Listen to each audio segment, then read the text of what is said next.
which is the brand new fisheries office on the top floor of the Roseau Fisheries Complex. With that being said, Mr. Speaker, all of these things I have mentioned were implemented less than the 25 years I have just mentioned. In addition to that, while through our own funds, the government of Dominica have been making tremendous investment simultaneously in other small landing sites. And we have just seen the completion of the rehabilitation of a breakwater in the Stowe landing site, which amounted to about $130,000, Mr. Speaker, in a very difficult time where financial resources are scarce. But people have the tendency to say that the government do not care about the fishers of Dominica or do not care about the fisheries sector. So this testament is contrary to what is being said, Mr. Speaker. And the fishers operating from the entire south, not only from my constituency, but we have fishers from Grand Bay, Tete-Mon, Font-Saint-Jean, Bagatelle, all the way from Bellevue-Chopin on a daily basis, and performing very well at that, Mr. Speaker, being very thankful to the government for this intervention, which has kept their assets very safe from the last event we had of Tropical Storm Brett. And Tropical Storm Brett provided a test for this breakwater, and it stood its ground, Mr. Speaker. A lot of investment also have been going into the fisheries sector from other projects led by the government of Dominica. The Dominica Emergency Agricultural Livelihood Climate Resilience Project, which sometimes people say in short term the World Bank project, but we have debunked that name and say it is the project of the government of Dominica funded through the World Bank. And in last fiscal year, through this project, we granted 108 engines, Mr. Speaker, to the fishers, amounting to almost $1 million. And the good thing about these engines, these are not your ordinary engines. We have moved away from two-stroke technology and have introduced to fishers, Mr. Speaker, engines which are four-stroke technology so that we can reduce our emissions, so that we can make a meaningful contribution towards cutting of greenhouse gases.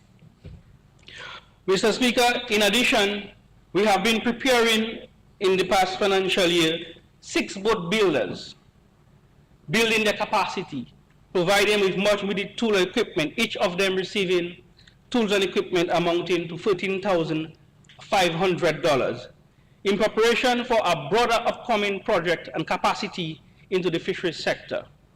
And for the new financial year, I'll explain what they are preparing themselves for.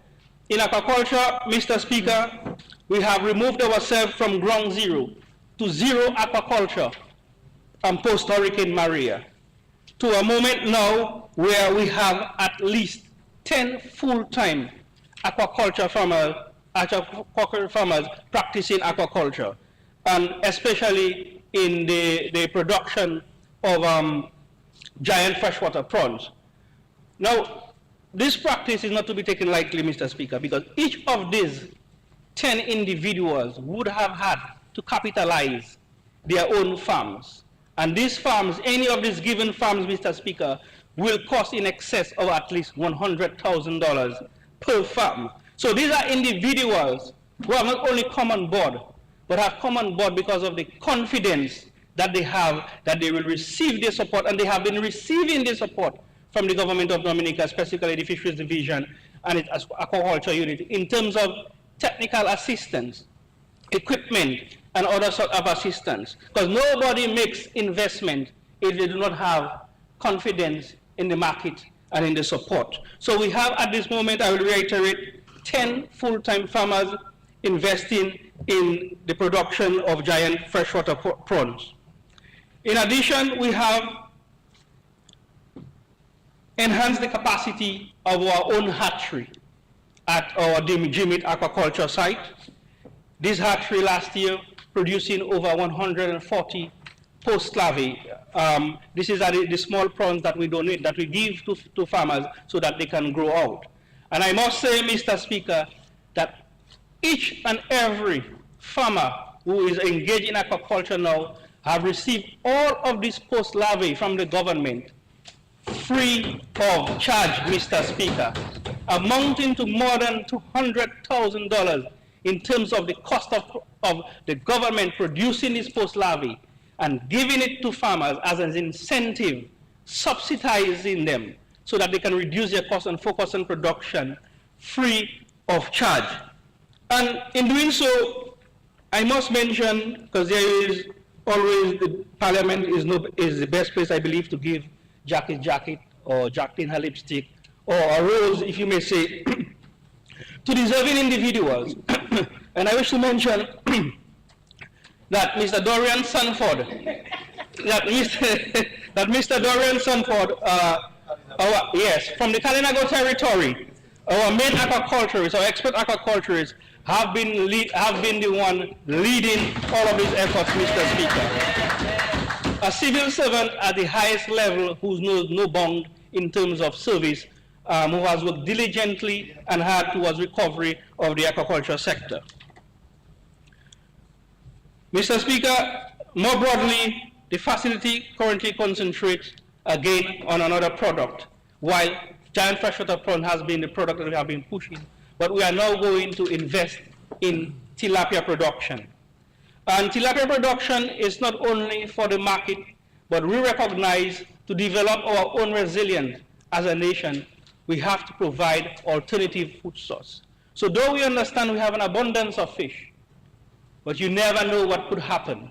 And we are presenting tilapia as an alternative food source, especially for individuals who live inland and do not have ready access to the coast. And if they want to consume a high value protein, as is already being done in the Kalinago territory, Mr. Speaker, it is not something that we are proposing, but it is something that we are looking to enhance and to almost every Dominican who have the capacity to do it. And it is not as labor intensive and capital intensive as growing of giant freshwater prawns. In collaboration with the Food and Agriculture Organization, the government of Dominica has provided additional financing in addition to the technical support on the post larvae to the tune of over $300,000 by providing direct support towards excavation of ponds, provision of pond liners, and even tools and equipment to assist them, Mr. Speaker. So we have been doing from this small unit and division and putting tremendous resources into the industry. Mr. Speaker, in terms of mariculture, which is also a type of aquaculture, but mariculture occurs in the marine environment, hence the word marry. And I just tend to separate it because a lot of times I think also the Parliament is a place for education. So I love to educate, Mr. Speaker. As you know, a lot of us love this famous beverage called CMOS. For whatever various reasons that you may like it, for what it can do for you, or what you have seen it do for others, Mr. Speaker, or for your own nutrition, it is all up to you, depends on why you love CMOS. But the sad thing is, while this is a very popular beverage, and we have two well-known companies existing for quite some time, Benjo CMOS, Benjamin CMOS, and a large number of small processors who sell on the roadside, Juiceman and so on. But the sad thing is, almost 100% of the CMOS is imported, Mr. Speaker, from neighboring islands. And we felt to ourselves that this is something that we have to address, especially taking into consideration the pronouncement by CARICOM to reduce food import by 25% by 2025. And we felt that we too should play our part. So we have invested heavily into promotion and propagation and CMOS farming. So to begin with, we thought that we should start on a pilot. And I should say that CMOS, we are used to harvesting CMOS from the wild, but in very small quantities, which is almost negligible in terms of any sort of commercial scale in areas of Calabishi and some places of the Northeast. So what we have done to pilot this CMOS propagation, first we had to do our own study, and we received funding and assistance from the FAO, and we did the assessment of several crops, because we were looking for a crop within the ministry as what would we promote and what would we upscale, because a lot of times this is the issue that we have. we do not have something that we can really upscale. And we looked at moringa, we looked at coconut, we looked at passion fruit, a wide range of scale. And at the end of the day, after putting all of these products through a matrix, to be fair and unbiased, CMOS emerged as the winner, as a crop, and I call it a crop, a seaweed, a product with the highest potential, commercial potential for export, market, and commercialization. So hence this was the data and the background at which we decided to thrust ahead with CMOS production. And so far we have, working with 3 groups, Mr. Speaker, a group in Grand Bay, a group in Kalibishi, Seaforth, almost 100% are women, a group in Woodford Hill, the Wooty CMOS group, and all of which are doing at this moment, Mr. Speaker, extremely well.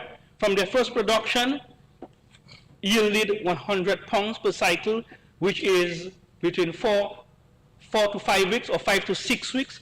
Currently, with their experience, are now yielding from that same cycle 600 pounds every 4 to 6 weeks, and we are hoping by the first quarter of 2024 they will have mastered the craft so well and increased in their production that each of these groups will be yielding at least 1,000 pounds every cycle. So this would be a tremendous improvement, Mr. Speaker, in the propagation of CMOS. From that, Mr. Speaker, the program will expand to all of sundry who have the capacity. And again, I must say, Mr. Speaker, it has a very low investment cost. So it is very appealing to any one of us who seem to reside on the coast, and once there is space that does not interfere in any other fishing or recreational activity, we can use the sea to maximize the output of CMOS production and cut at least by 2025 the import of CMOS in Dominica by at least 80%, Mr. Speaker. Mr. Speaker, there are many good investment and news in fisheries. But the one I want to highlight at the end is that the average fisheries production for the past 30 years, Mr. Speaker, prior to Hurricane Maria, we average about 1,000 tons per annum, and that is all different species. And with the effects of Hurricane Maria on the fishing fleet, more than 60% being out of commission, our production dropped by 30%. And our production was around a little over 700 tons. Since then, with the investments in the fisheries sector, publicly from government, and to be fair to our fishers, also massive investment privately by fishers who are very serious about the trade and who went to forge ahead of government support. I wish to report in 2022, we are now back and above the level of primary production, averaging more than 1,000 tons of fish in 2022. So we are well on the way. This is above expectations. It is way beyond my expectation. I had projected, Mr. Speaker, by 2025, we would have returned to primary level. So we are 2 years ahead. So therefore, I can move my production, I can move my projection ahead and say by 2025, we could possibly reach 200,000 tons in 2025, having more than adequate fish for our own domestic need and meeting all the, our export demand, especially from our regional partners, Mr. Speaker, contributing significantly not only to food security, but our foreign exchange earnings. Mr. Speaker, now I wish to go into what it is that we have in plan for this new fiscal year. And it's unfortunate that the leader of the opposition is not here. And the only thing that burned me, Mr. Speaker, I mean, people could say what they say in their speech in the rebuttal, but one thing burned me, and it hit me hard. Speaking about intellectually bankrupt. Mr. Speaker, I have a group of colleagues in this parliament. I think most of us are intellectually crazy and mad and have too much intellectual capacity for me to hear that the leader of the opposition, saying that this government is intellectually bankrupt. Because you have to be intellectually crazy after investing more than $1 billion in international airport, still have the courage and confidence to want to build a marina at over $100 million, and still over $100 million, and still want to build a cable car, and still want to have geothermal by 2085. I mean, these are intellectual crazy people, Mr. Speaker. And we are high. We are high on our own confidence. We are high on our own experience. And we have to go by track record. It will show that all of these I have mentioned, including those in God's book, the government of Dominica's book, shall be attained and will be attained, Mr. Speaker. Mr. Speaker,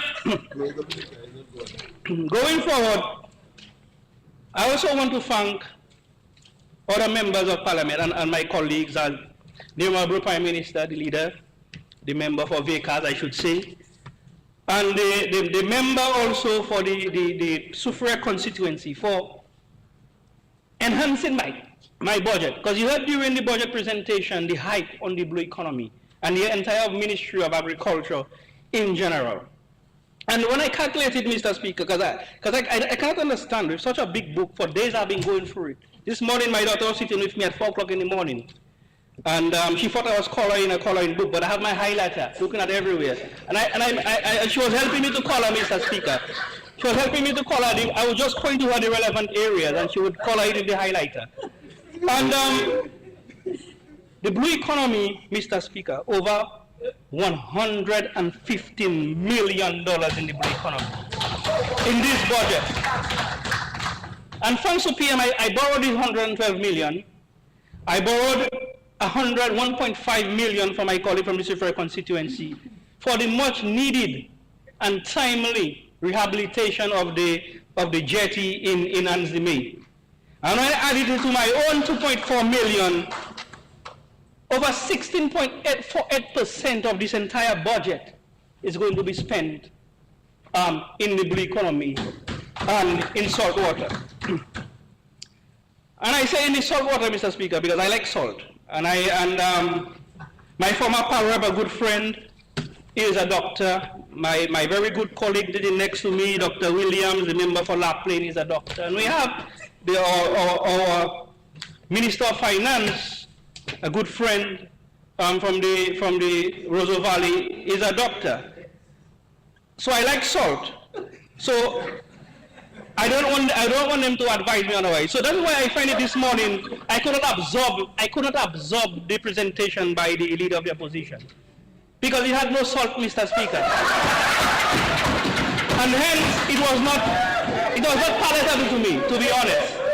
It really was not palatable to me. I really could not eat it.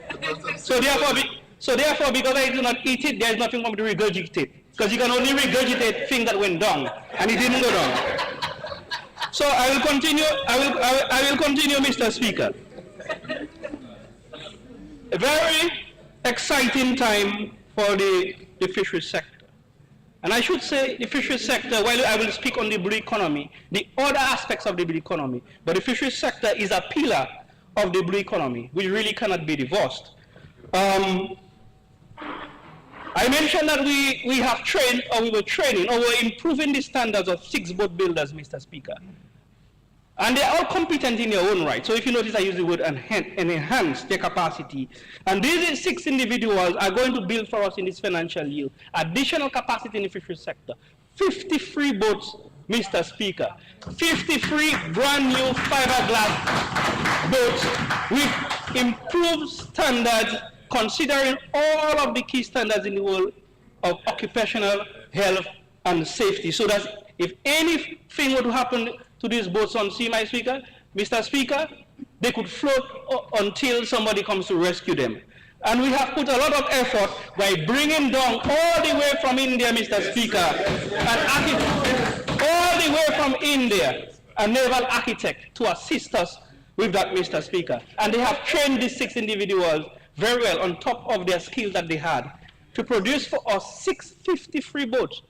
And the member from Sufra should be very happy, because a large portion of these boats are going to go to the Sufra constituency, where fairly so, because they received the most devastation. But I must say this individual, before people start to say things, these 53 individuals were assessed, were interviewed, were validated for their loss.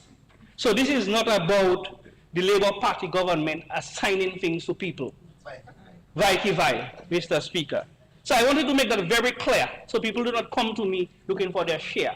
These 53 boats are already assigned to 53 individuals who were well vetted, Mr. Speaker, and who are bona fide officials on top of that. Okay. Mr. Speaker, we have, within the fisheries sector, a lot of individuals do business on their own.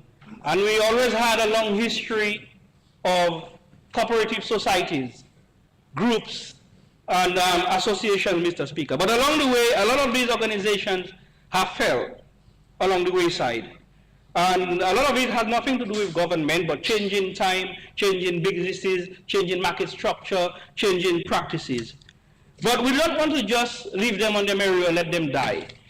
So there are a few fisheries cooperatives as we speak, Mr. Speaker, who have some semblance of capacity that we can enhance and that we can support. So under the Productive Alliance component of the ILCREP or DILCREP, you can put the D before it to say Dominica Emergency Agricultural Climate Resilience Project, Mr. Speaker, we will enhance at least 6 of these cooperatives and bring them up where they need to in terms of their marketing, their business model, their structure, their membership, so that they can serve the fishing industry well. They can help us in implementing our programs that we have for the fishers, and we do not have to always rely on individuals. So the Productive Alliance will provide much needed, not only technical support, but what people crave most to make things happen, Mr. Speaker, financial support. Mr. Speaker, sometimes we learn from adversity. And I can tell you, while Maria may not bring for people very good memories, but there are lessons learned that we are grateful for. And one of them is, prior to Maria, we over-relied on a lot of our larger facilities.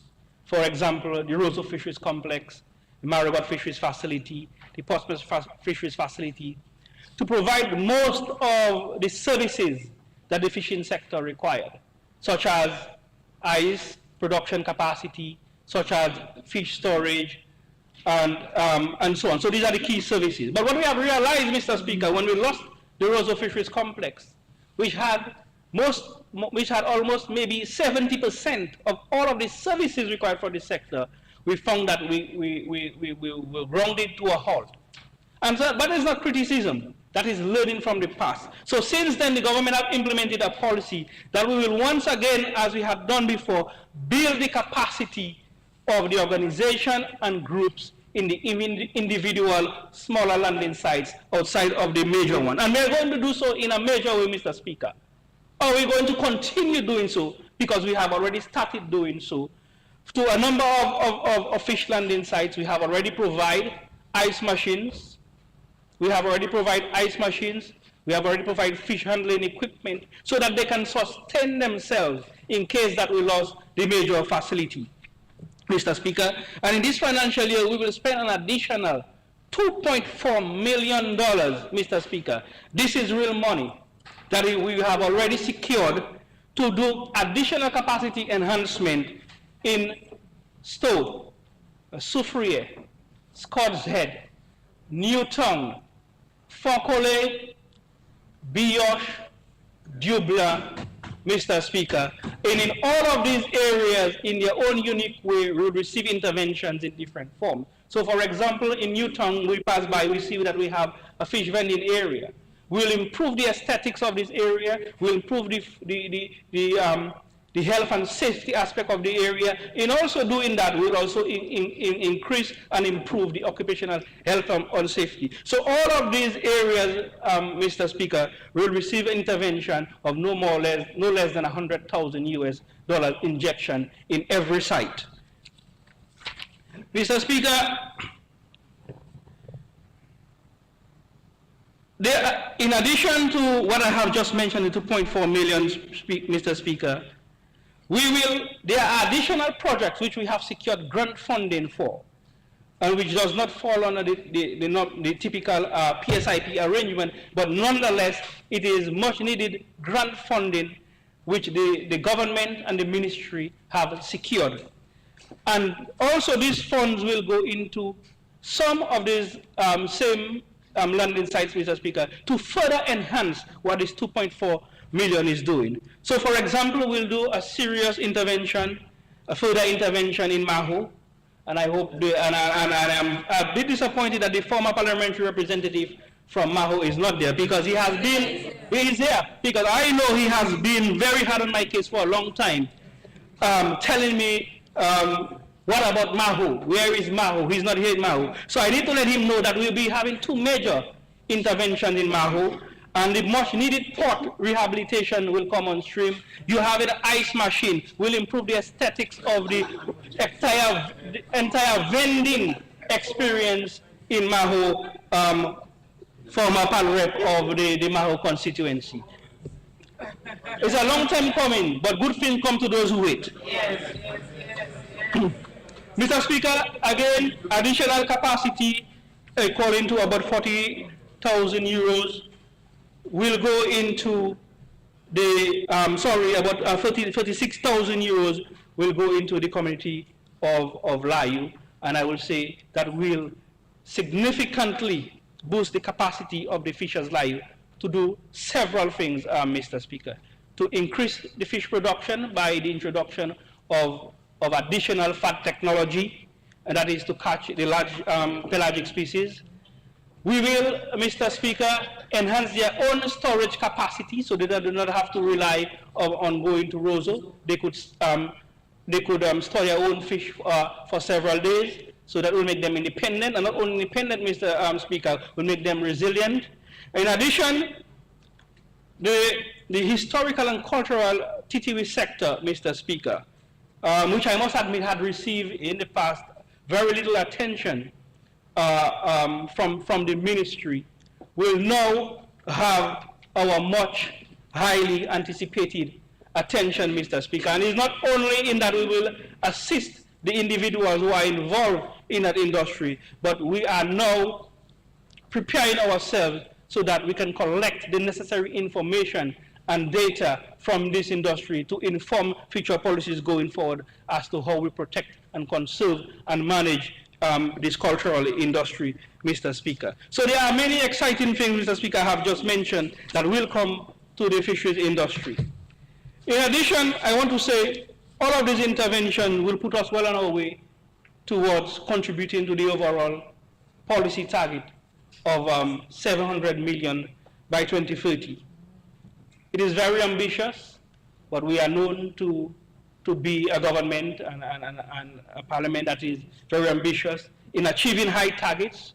And again, the experiences for themselves I have alluded earlier on, so I will not even continue to speak of what is the track record. And we would need to contribute the fisheries sector, Mr. Speaker, and the blue economy on a whole, at least $47 to $48 million addition to our current value, what we are producing to the sector, so that we can do our meaningful contribution. And I have no doubt, Mr. Speaker, that we will be able, to make this meaningful contribution of this additional investment or additional value to the GDP of Dominica, and for the fisheries sector to gain its rightful place where it belongs in the overall scheme of contribution to the national food security protection of this country. Mr. Speaker, to the other major sectors of the blue economy which have not been traditionally covered, and the Minister of Finance or the member for the Roseau Valley constituency made mention of many of these interventions that we are going to make. And he did so very well, which I felt to myself, and so clear and articulate, that I thought he was a blue economy man like me. But in the valley has no sea. So that means that he was well taught and he's well read, Mr. Speaker. The blue economy essentially is not new. What is new, Mr. Speaker, is our ability to take advantage of the untapped areas. This is what is new. As I mentioned earlier, fisheries is a traditional area of the blue economy, such as maritime transport and such as recreational tourism, marine recreation. These are the traditional areas. But there are also untapped areas and vast resources that we have, which we need to make more use of or increase our revenue from, Mr. Speaker. And to do so, we have aligned ourselves with very major players internationally in the world of the blue economy, or even in the whole sphere of management of marine resources. And you would have heard previously in the budget address to the mention of the National Geographic Society.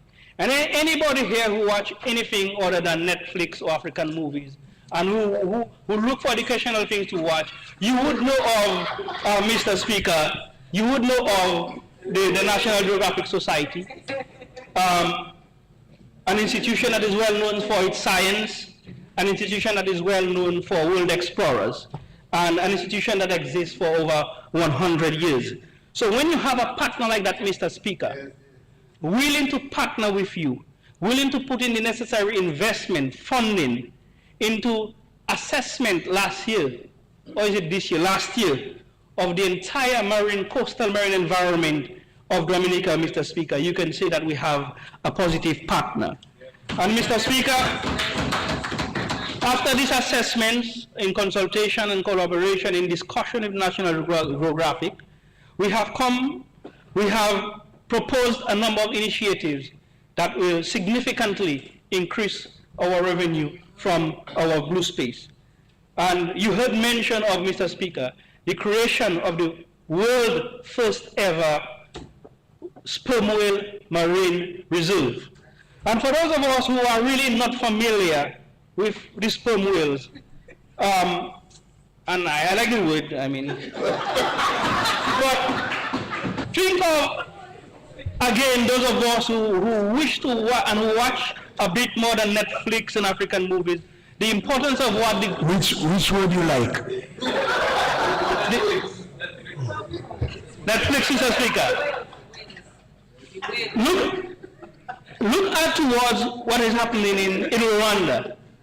The value of a gorilla to the economy of Rwanda. And we can have the equivalence in Dominica, the value of this sperm whale to our own economy. At this moment, Mr. Speaker, the reason why this sperm whale is different than anywhere else, because it is a migratory species, it could go anywhere, is because of the uniqueness of Dominica and our bathymetry. We have very deep waters, so therefore these species of whales can find food almost whole year round without having to migrate. So this is the reason why we refer to them as resident sperm whales, Mr. Speaker, and they have become a permanent resource in the country. And at this moment, Mr. Speaker, we have about, we call them in our world 15 units or 15 families of sperm whales. Each of them have various numbers of residents. Some have more than even 20, some have 5, some have 10. So any given day, Mr. Speaker, the likelihood or the chances of seeing a sperm whale is really more than 90%. Hence why Dominica has become the sperm whale viewing capital, or the capital where people come to swim with sperm whales. But coming back to the whole initiative, Mr. Speaker, it is to maximize the benefit from this very gentle giant and interesting resource. So hence we will create the first sperm whale reserve in the world that will encompass almost stretch across the entire west coast. And in doing so, we will work with the National Geographic and the IMO, International Maritime Organization, to implement specific shipping lanes so that marine traffic, both recreational, tourist, cargo, commercial vessels, can traverse through specific lanes so that they would enter our ports. And I've already explained before, these shipping lanes will have no adverse effect on the cost of marine transportation, so that we can use it as an excuse of why we have an increased price in our commodities at the supermarket, Mr. Speaker, just to make things clear. Mr. Speaker, additional measures within the sphere of the blue economy will be very important. If we're going to build a resource, sustainability has to be a key pillar in everything that we do, because we are dealing with an environment where if we are not careful, we can degrade very easily by our very own actions. So in doing so, Mr. Speaker, we are also proposing under our Blue Economy Initiative that to improve and enhance our management capacity of our existing marine reserve. And we have two of such marine reserves, Mr. Speaker, the Fisheries Cottage, which is well known, and also we have what we call the marine section of the Cottage National Park. And as a matter of fact, the marine section of the Cottage National Park is a much larger in size than the actual terrestrial and component. So we believe in effecting appropriate management in these areas where you could enhance our marine recreational activities, increase the number of water sports activities, increase the number of diet size, will significantly increase the revenue and increase the number of individuals we have visiting Dominica for marine recreational activities. Mr. Speaker, I also want to mention that we also have other ambitions to create new reserves. 15 more minutes. Thank you, Mr. Speaker. To create new reserves. And these new reserves, Mr. Speaker, are in keeping with our international obligation. And those of us who know the environment, and my colleague from the Kalinago territory, and also I know my colleague from the Gombe, are very astute in matters of the environment, will know that since around 2002, we have obligated through international conventions, the Convention especially on biological diversity, to at least set aside 10% of our ocean space for our protection. But we have not been able to do so, and we have only been able to set aside only minuscule, which is less than 0.5%. And I need to say again, Mr. Speaker, for a matter of education, the land space of Dominica is 751 kilometers square. Do you know that the exclusive economic zone of Dominica, Mr. Speaker, is 28,500 kilometers square? Hence you can see why this vast area of ocean space, which is relatively untapped, have really the potential to even maybe rival the CBI program, Mr. Speaker, if we put in the right investment and we do what we have to do. The land space is only about 2.6% if you do your maths. I did some rough math right in my head there, Mr. Speaker. Yes. 751 divided by 28,500. I think that equates to around 2.6%. Okay, Mr. Speaker? Yeah, and I mean, that is why I told you that it touched me this morning, this one statement. But Mr. Speaker, before I end, I want to say that in addition to that, there is an ongoing project which I must mention, and which is the Citation Translative Initiative Project, which we called the SETI project, a project which has already done wonderful work, a project valued at about $20 million US, a highly ambitious project, just like the government of Dominica. And this project is seeking to decode the language of the whale. And this project has been implemented in action for about 2 years, has approximately 5 full-time employers, high-level pay, right there in the soil of Dominica, have assets, marine-free vessels, and also this year we'll put additional investment into this. And the government of Dominica, by extension, the ministry, is an equal partner to this project, which a lot of people do not know.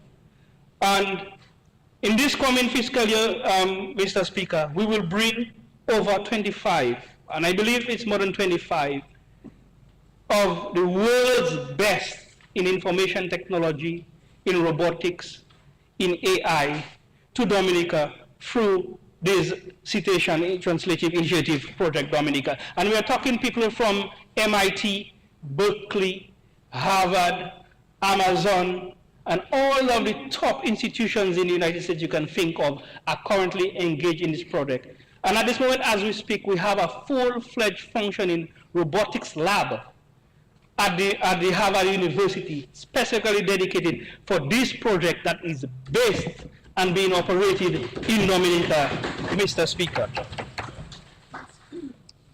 Mr. Speaker, I can go on and on about the initiatives that we have planned, but I really want to give credence to the budget and to mention things that are in this budget that will benefit the people from the Pittsburgh constituency. Mr. Speaker, I wanted to quote the number, the value of this intervention, but I say maybe some of my colleague members might grow a little jealous. So I say I will avoid these figures. Nonetheless, I will just mention them, Mr. Speaker. The long-awaited Chartwell Road, to a tune of $5.9 million, should start any moment now, maybe even tomorrow morning. The contract has been signed. The project was divided into 2 lots. 2 contracts were signed. The site has been handed over, Mr. Speaker, and work shall begin anytime soon at a cost of 5.9 million. I cannot help myself. I said I was going to mention the figure, but I will mention it at 5.9, Mr. Speaker. In addition, Mr. Speaker, we should have the implementation of the Bellevue Petite Savane brand new primary school at a cost of $1.7 million, Mr. Speaker.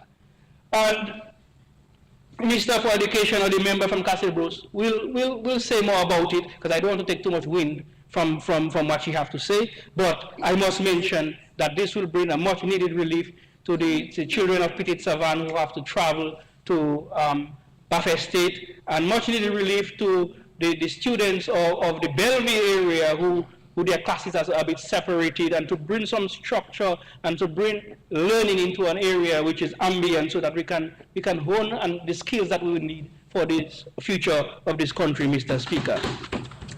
I also want to mention, which the member from Granby mentioned this morning, that again in the budget that we will continue with the Loubier to Granby Road first phase, and the overall, the ambition is to get to Baratel, Mr. Speaker.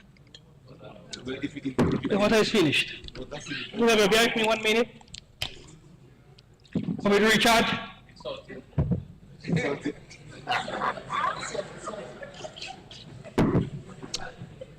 So, Mr. Speaker, as much as I have heard in the media about the relationship with the UK, I think this demonstrates that our partnership and our relationship with the government of the United Kingdom is still strong.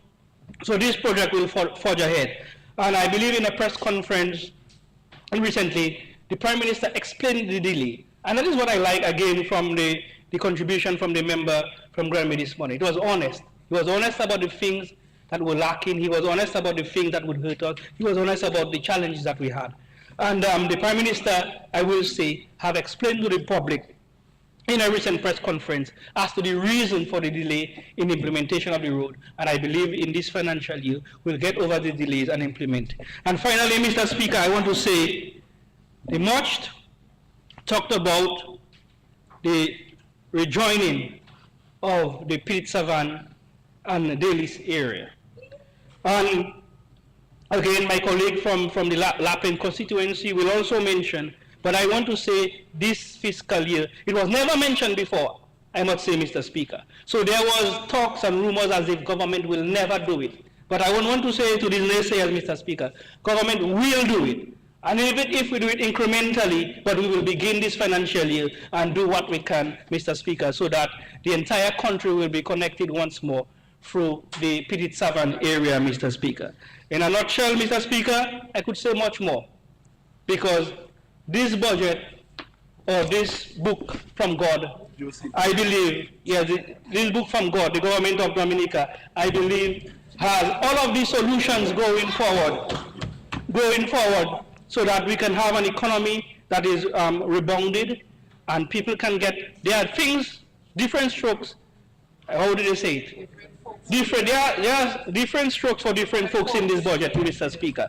And so I really and truly, the member from Grand Bay has made his fair share of rebutting the address that was made this morning and in debunking the notion that this budget is not a budget for the people, Mr. Speaker. With this, I will end and say thank you very much, Mr. Speaker.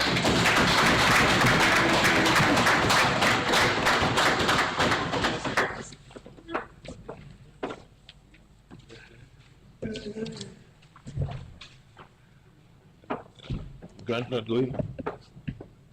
Should I go? Yeah, Grant go. One more.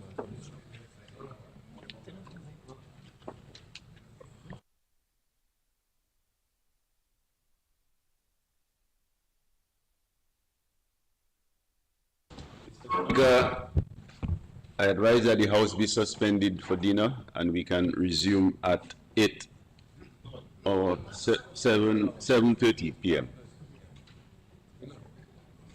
A second. Anybody seconding? Second it, Mr. Speaker. It has been moved and seconded that all be suspended until 7:30 p.m. Those in favor? Those against? The ayes have it. All stand suspended until 7:30 p.m. Mr. Speaker.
House resumes and debate continues.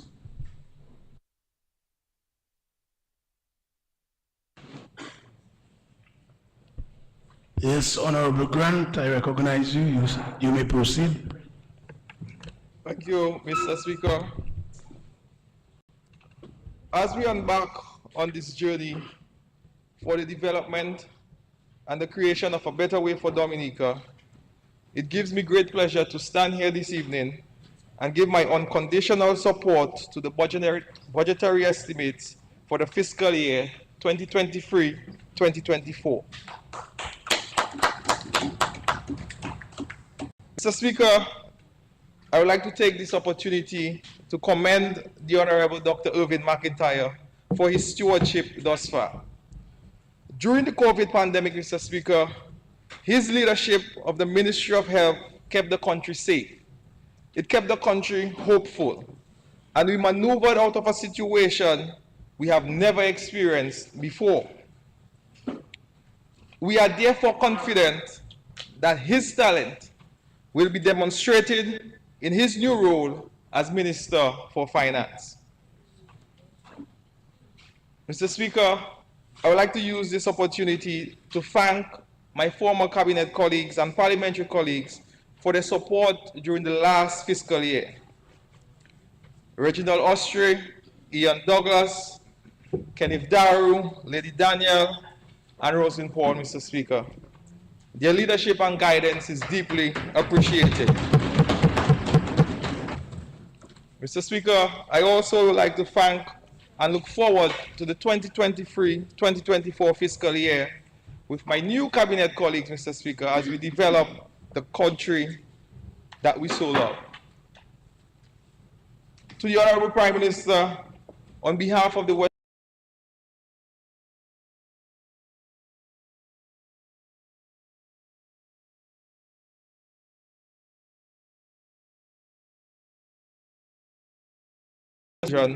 that the task ahead is easy. We are well aware of the stark reality in Dominica and that our local resources are limited.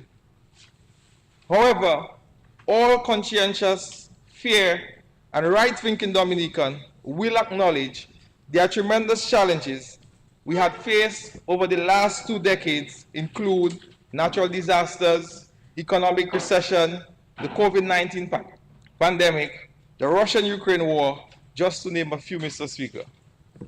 We are confident that our people have the capacity once they are provided with the right opportunities.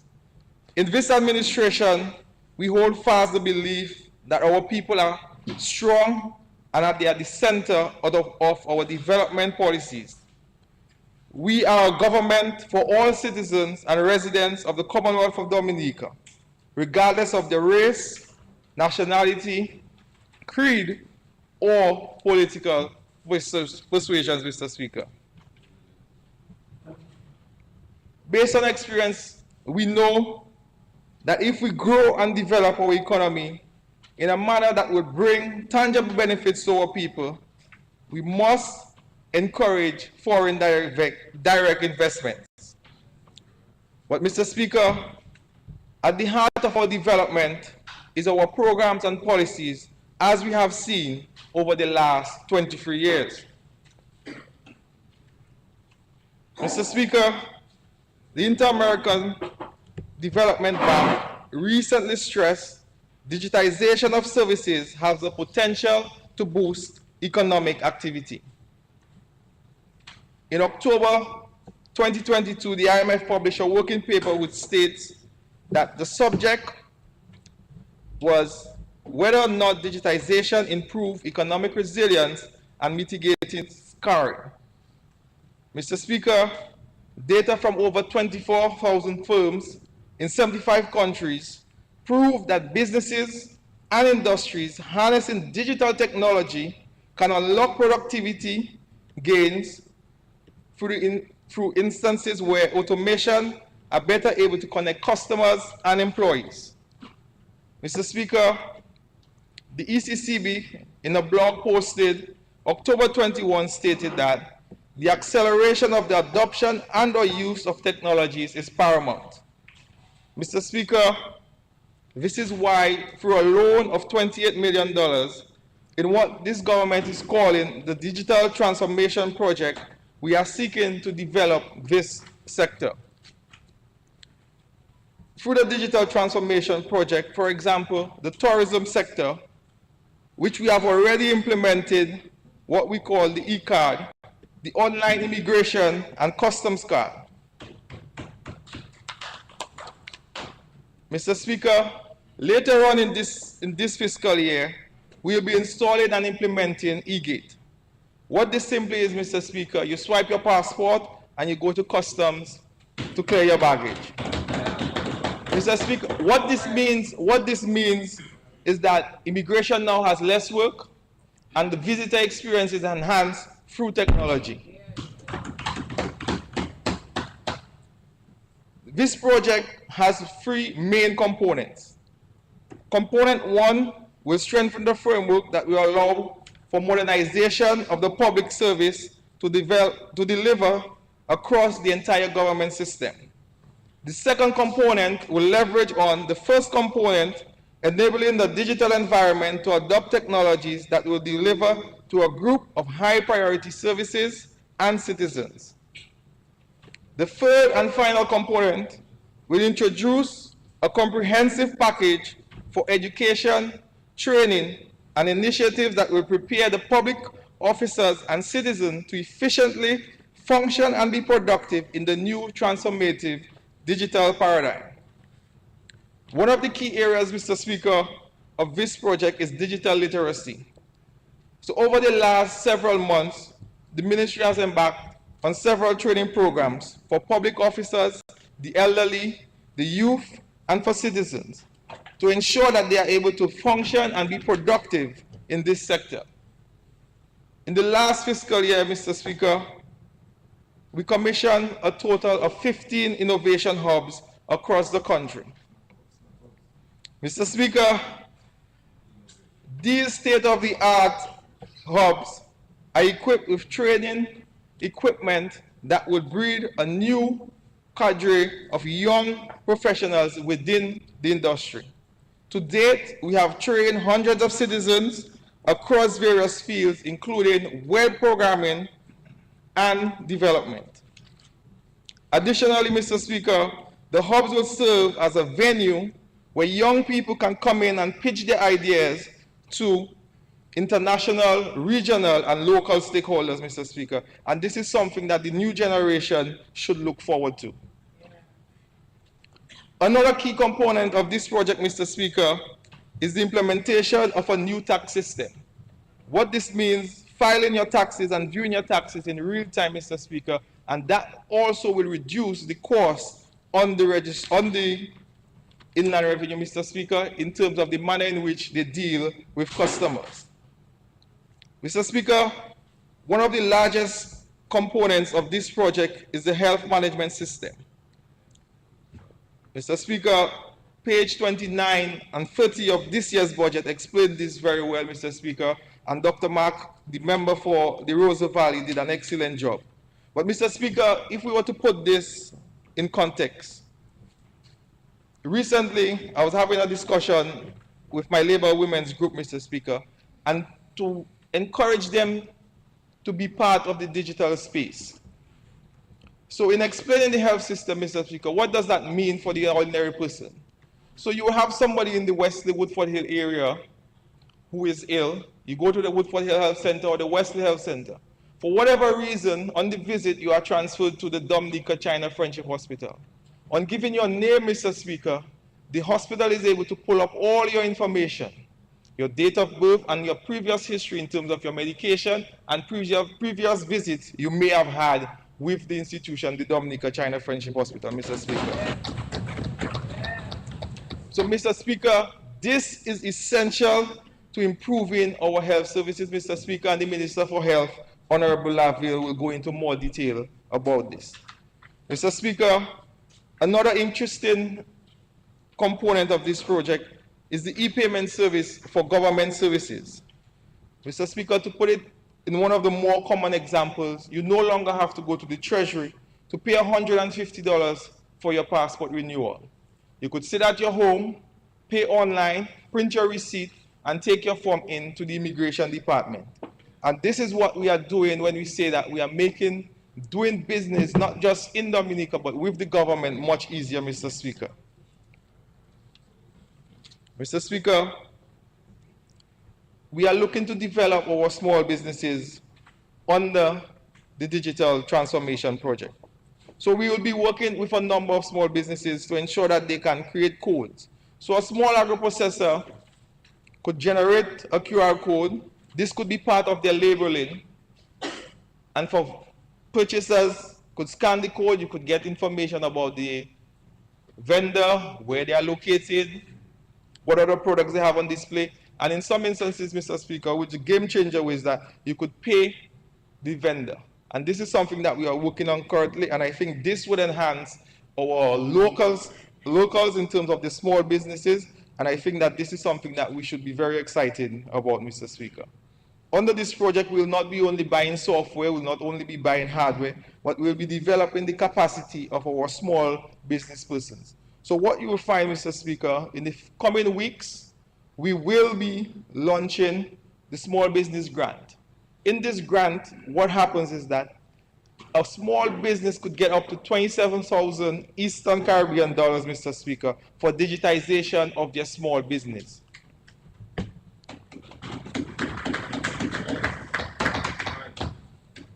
What does that mean, Mr. Speaker? As a small business, you could get grant funding to purchase a point of sale system, to buy accounting software, to develop and improve on your social media presence, to develop QR codes. So, Mr. Speaker, this, like I said before, is a grant. You could get up to $27,000, and this will be launched in about 2 to 3 weeks, Mr. Speaker, so the general public can look forward to this. Mr. Speaker, when we talk about digital, we have to ensure that the security and the safety of data is crucial. So, Mr. Speaker, what we'll be doing in this fiscal year, we'll be bringing to this Parliament a number of bills. The Data Protection Bill, the Electronic Communication Bill, the Payment Systems and Services Bill, among others, Mr. Speaker. But, Mr. Speaker, what is most important to complement these bills, what we'll be doing is setting up a computer emergency and response team. What is that, Mr. Speaker? We will be building, we already have the offices, we are outfitting it with the relevant equipment, but what we'll be doing is pulling together a group of professionals who are experienced in various fields to help us fight cybercrime, Mr. Speaker. So the public can rest assured, Mr. Speaker, that we are taking all the steps that are necessary to ensure that their data and information is safe and secure at all times. So there should be no fear, Mr. Speaker, in the use of technology here in the Commonwealth of Dominica. Mr. Speaker, we continue to create opportunities for our young people, and the digital economy is playing a vital role in this, Mr. Speaker. So for thus far, over 181 Dominicans have been trained, and over 109 have been engaged in online jobs and earning a very decent wage, I might add, Mr. Speaker.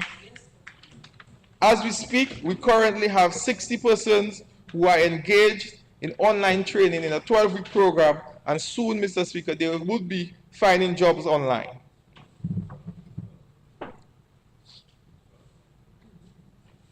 Mr. Speaker, I want to encourage all citizens, especially our young people, to use social media in a responsible manner.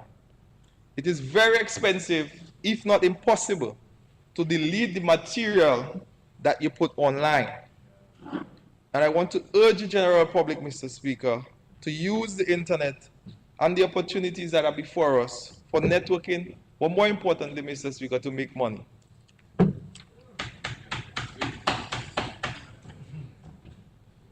Mr. Speaker, very often when you hear public works, roads and bridges, and this is a significant part of the ministry's work.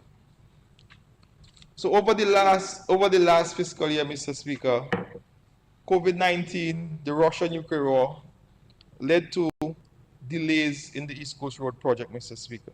Manufacturing costs went up, the increase of materials went up, the increase in shipping, Mr. Speaker. There were a number of challenges. However, Mr. Speaker, under the leadership of Mr. Colin Geese, and I must applaud the efforts of the engineer consultant within the ministry, Mr. Speaker, Mr. Kendall Johnson, for the work that he has done to bring in this project through thus far.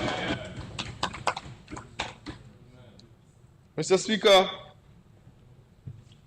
the DVRP have done a number of things in building resilience, Mr. Speaker. So, Mr. Speaker, down at Jimit, we have a new met lab, Mr. Speaker, with state-of-the-art equipment.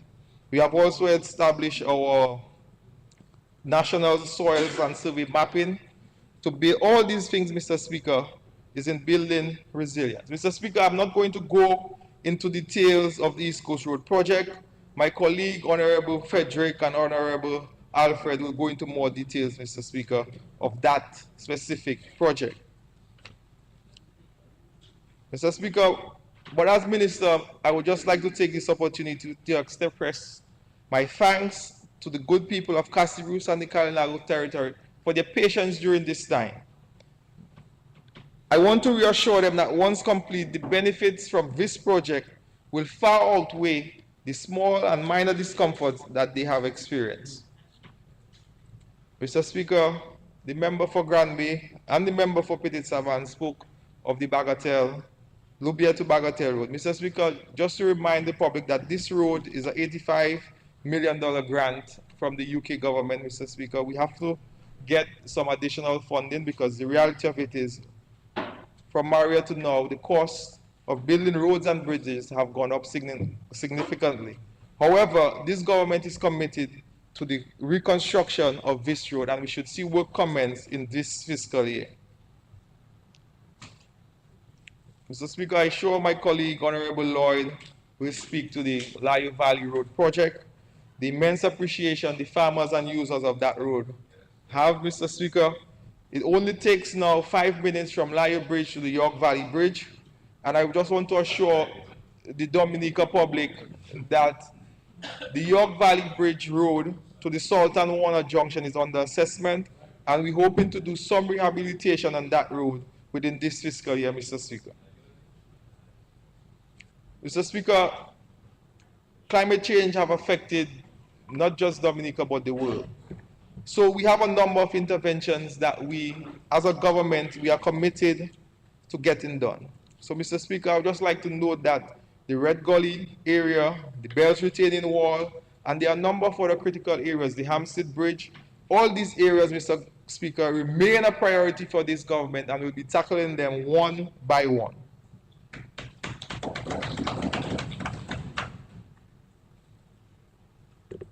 Mr. Speaker, while I'm on roads, I would like to express my concern with the number of road fatalities and accidents we have over the last few months, Mr. Speaker. And I would just like to urge the users to exercise a little bit more care and responsibility when they are on this road, Mr. Speaker.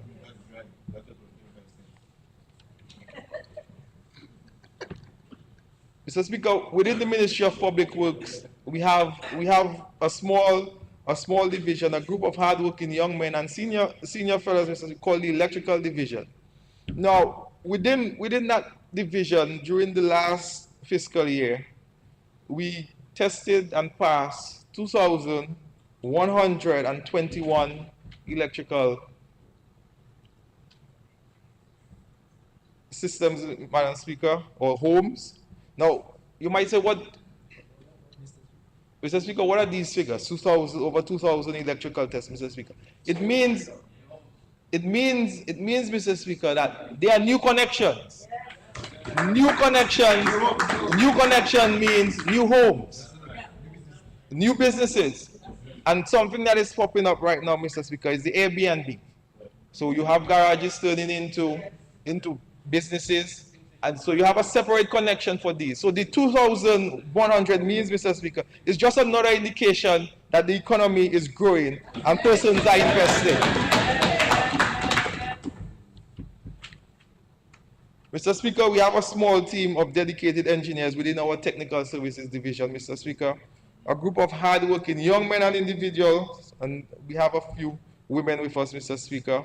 And what we have been trying to do is improve on our processes in terms of contract management and supervision. So, Mr. Speaker, I would like to commend the men and women of the Technical Service Division, Mr. Speaker, for their hard work. We often hear the opposition elements state that the government is not doing nothing for the people of Dominica.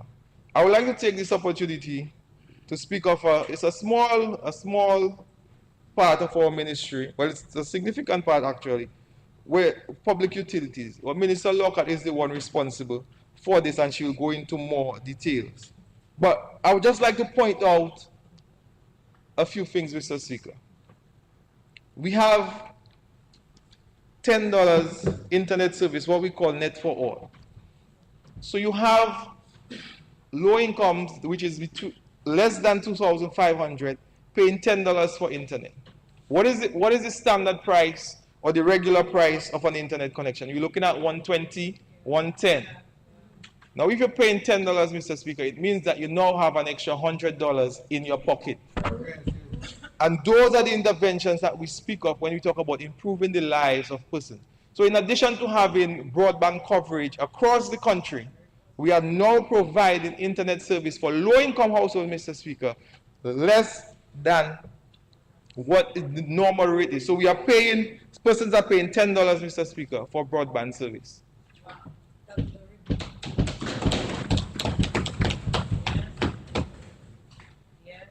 We move across to Domlec. Last year in the budget, Mr. Speaker, we moved the VAT-free units from 100 kilowatt hours to 150 hours. Mr. Speaker, we also removed the VAT on the fuel surcharge. All of this, Mr. Speaker, we are allowing for every Dominican to have basic utilities connected to their home so that they can live in dignity, Mr. Speaker. Mr. Speaker, we may increase Duasco slightly, but we have not done so for several years. And we often hear, oh, Duasco take water again.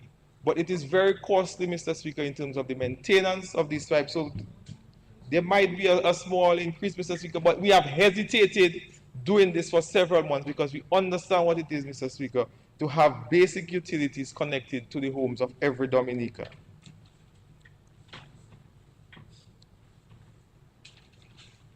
The last 6 months, Mr. Speaker, have been filled with a lot of challenges, but I look forward to continue working in the ministry. I would like to express my heartfelt thanks to my colleague, Honorable Lockhart Hippolyte, the Permanent Secretary, Mr. Emil Lancelot, other staff of the digital project, Dr. Japierre, Lindell Saul, all our foreign partners and governments which have been working with us, Mr. Speaker. But importantly, Mr. Speaker, I'd like to convey my thanks, Mr. Speaker, because they are the ones who set the base on which I can now, the foundation on which I can now stand. Honorable Laville and Honorable Rouye, Mr. Speaker, who were in the ministry prior to me coming, Mr. Speaker. So I express my heartfelt thanks to them for the work that they have done, Mr. Speaker. So I call upon the staff, Mr. Speaker, within the ministry to let us manage the resources that are made available to us in a responsible manner. And as we look forward to the 2022-2023 2024 financial year. Mr. Speaker, warm greetings to the constituents of Wesley, and I would like to pray God's blessing on every household, Mr. Speaker, and good health. Mr. Speaker, yet another occasion, I would like to express my heartfelt thanks and gratitude to the people of Eden Road, Bonham, Bottom Wesley, and Palm Tree. Those who have had to be relocated from the homes that they have lived for the last 25, 30, and in some cases 40 years, Mr. Speaker. And I think it's important that every opportunity I get, I express my heartfelt thanks for them, Mr. Speaker, because they moved without any hesitation, Mr. Speaker, and they are living comfortably in the new area, Joe Burton. And I must, on behalf of the government, on behalf of the rest of the community of Wesley, or rest of Dominicans, Mr. Speaker, express a heartfelt thanks to them.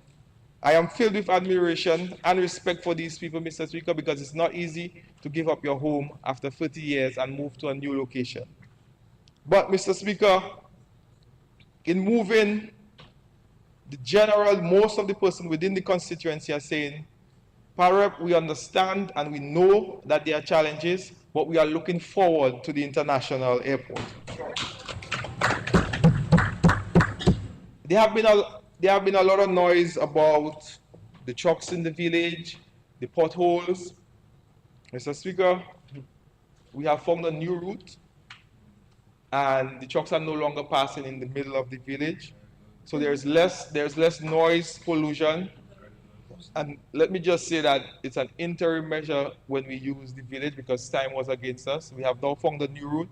And the holes, Mr. Speaker, I have spoken to the Honorable Prime Minister, spoken to the developers.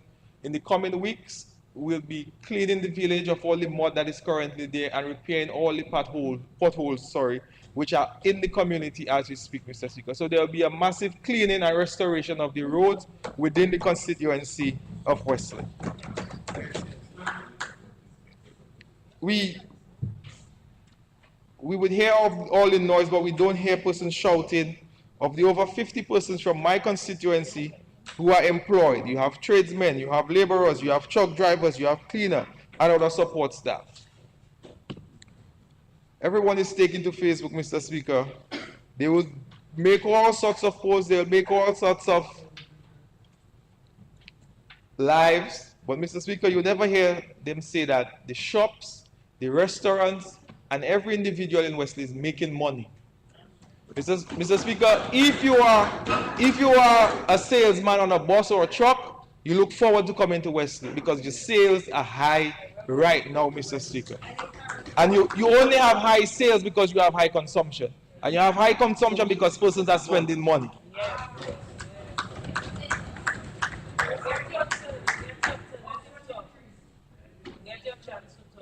Mr. Speaker, the Senator is still with me, Mr. Speaker. Senator, yes, proceed, Honorable Minister. So I give you protection there. I thank you for that intervention, Mr. Speaker. We have challenges, and we're not going to pretend that those do not exist, Mr. Speaker. But I would like to call on our farmers, our hucksters, the women who are in horticulture, to start placing themselves in positions where they can make money. Farmers in the constituency have been complaining and asking for better roads, Mr. Speaker, and access to lands. I would like to give them that commitment that access roads. I have a commitment from the Minister of Agriculture, the Prime Minister as well, the Minister of Finance. So we'll be continuing with development and the improvement of farm access road. But it's not like we don't invest in farm roads. The Mango Gutter Road, Mr. Speaker, during my tenure as Minister of Agriculture, cost $2.6 million, Mr. Speaker. That's a farm road that connects Wesley to Woodford Hill. And Mr. Speaker, the production in that area is very high, and it means that our farmers are producing. We'll be moving to other areas like Simpa and Mambury to improve access, Mr. Speaker. But the farmers and the residents of Wesley and Woodford Hill, Mr. Speaker, they have my commitment that these roads will be developed. What I would urge young people to do, Mr. Speaker, is to come and see me. Let us have a discussion, fill out an application, and apply for lands. We have persons coming in from other countries, coming into Dominica, cultivating our lands, making money, paying rent, maintaining and feeding their families, purchasing vehicles, and they still have enough money to send out. Well, thankfully, in this budget, we'll be getting a small percentage of that, Mr. Speaker. So, in Wesley and sometimes Margot, the first thing they say, in order for you to do well as a farmer, you must have a pickup. You must have a brand new van. Mr. Speaker, because of the concessions that we have been given under this Labour Party administration, I'm not going to tell you the numbers what I have done when I was there. But if you drive through the community of Wesley, you would see a number of pickups carrying the registration FA. Those are not used pickups, Mr. Speaker. Brand new, plastic on seat. That is what we have in the constituency of Western, Mr. Speaker. And it's because that we identified as a government the need for giving the farmers concessions so that they can develop their farms and continue to provide us with fresh fruits and vegetables.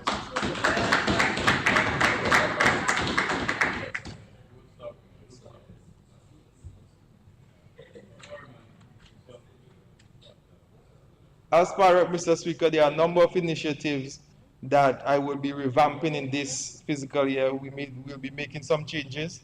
One of those initiatives is the Block to Farm project where we 30 more minutes, so you have a lot of time. Thank you, Mr. Speaker.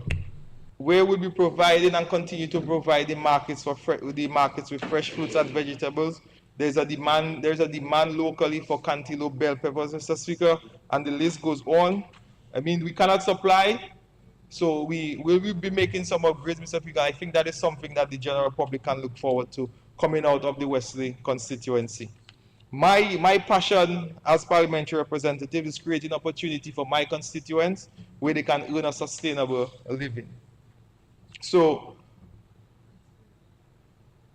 as parliamentary representatives, we got $50,000, and my $50,000, Mr. Speaker, unlike some other power reps who fix the road to their house, I develop individuals, Mr. Speaker. You know, Mr. Speaker, so we go on social media, and we post that we are working and repairing roads, but the only two beneficiaries are in this house, Mr. Speaker. They are in this house. So we gain political office, and we are using state resources for our own benefit.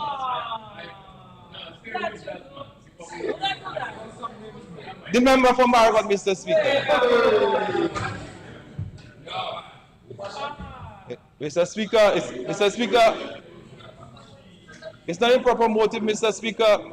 We need to educate the young senator. The fact of the matter is, the member use resources to his benefit. It leads to his home, it leads to his farm, and of course the senator as well enjoys the benefit of that intervention. So Mr. Speaker, I hear we hear from Margot, but it seems like we hear for other reasons, Mr. Speaker.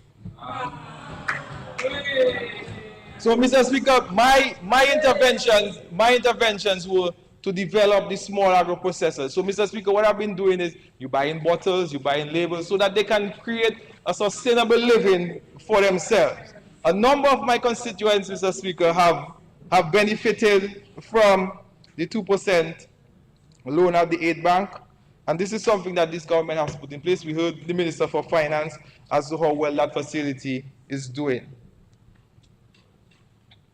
Mr. Speaker, what I'm excited about in this fiscal year is the development of the Woodford Hill Beach. The Woodford Hill Beach is becoming an attraction not just for visiting cruise ship passengers, Mr. Speaker, but for local tourists as well. So in this fiscal year, we'll be improving on the amenities at the beach, in the washroom facilities, we'll be having vending stores, and an area for entertainment. Mr. Speaker, I invite you sometime to visit the Woodford Hill Beach, very relaxing, quiet and safe area, Mr. Speaker. It's almost the #1 beach. We may be #2, but we'll get to #1 eventually, Mr. Speaker.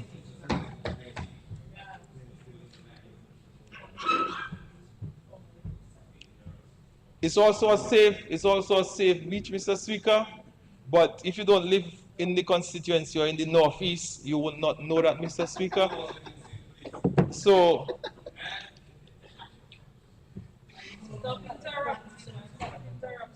Mr. Speaker, many persons often get lost when they are visiting. I am free on the weekends to give them out of the area, because outside of the Margot Credit Union, we just turn back and go down to Roseau. So I invite those of us who are not too familiar with the area to come and get a tour and explore the area. I will show them the airport site, you know, where the terminal is going to be.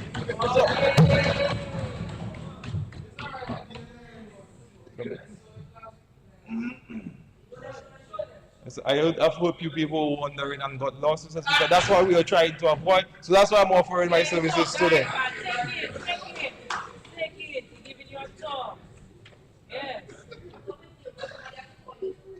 I would like to express my gratitude to the NEP interns, Mr. Speaker. They are doing an excellent job in the community.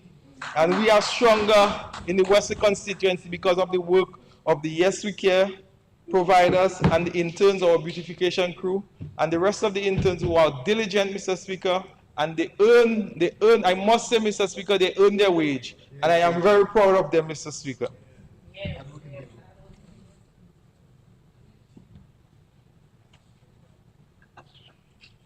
Mr. Speaker, the CBI program. This is non-tax revenue, Mr. Speaker. And this revenue stream helps to fund many of our programs.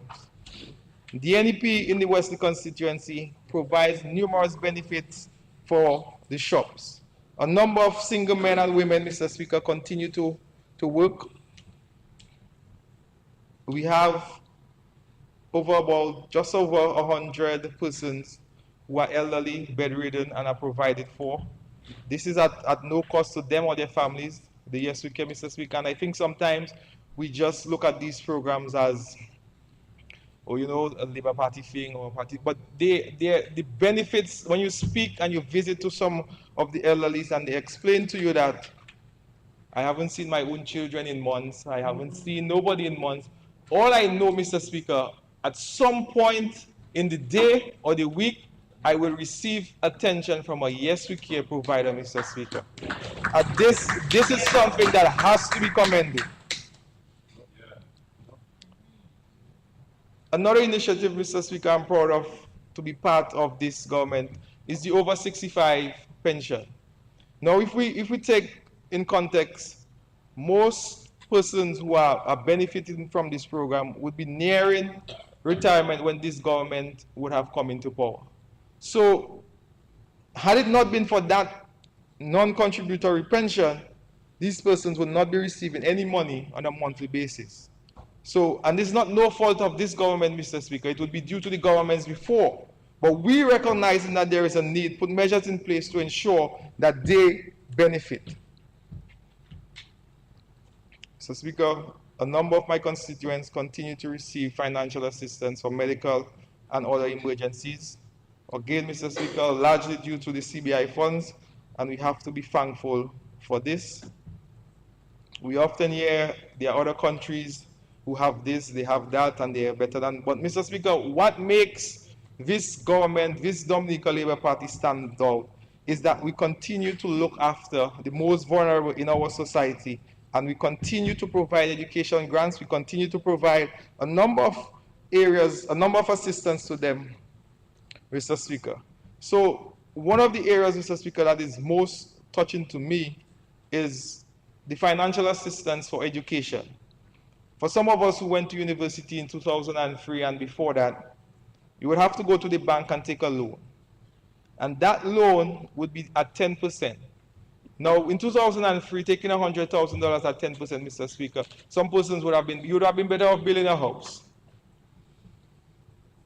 But what we have now, due to the interventions of this government, student loan has dropped to the point where some facilities are as low as 2%.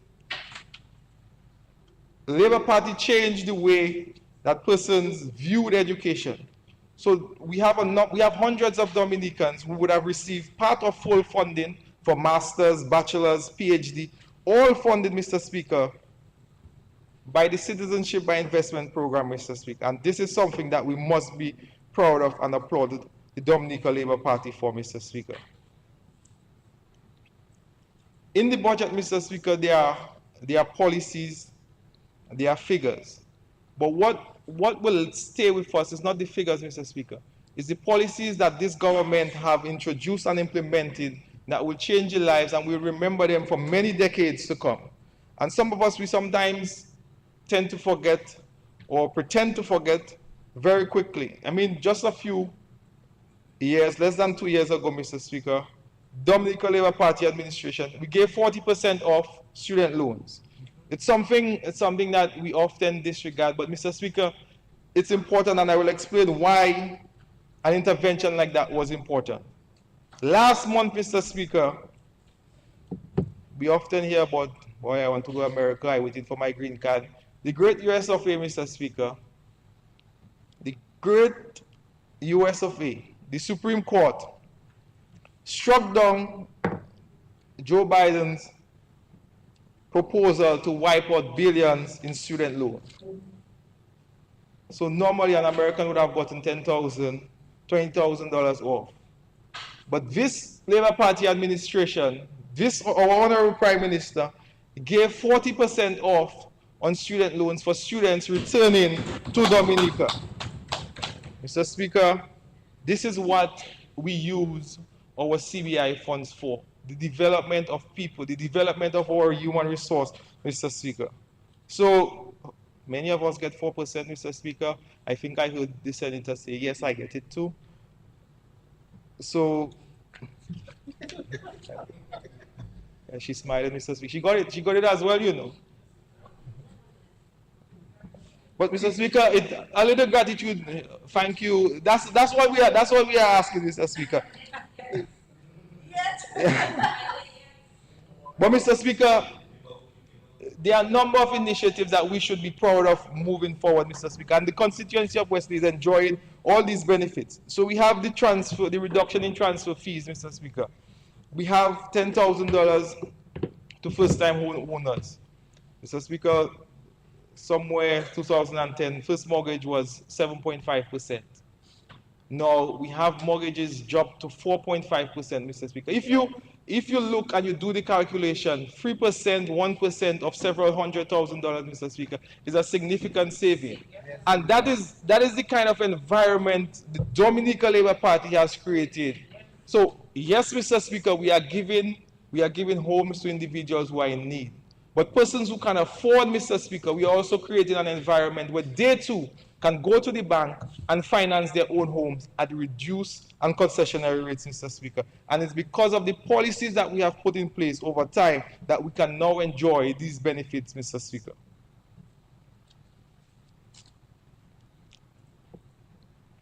Mr. Speaker, within the Wesley constituency, we have benefited. We have a number of students at school. We have medical doctors. We have persons who are being trained as specialists.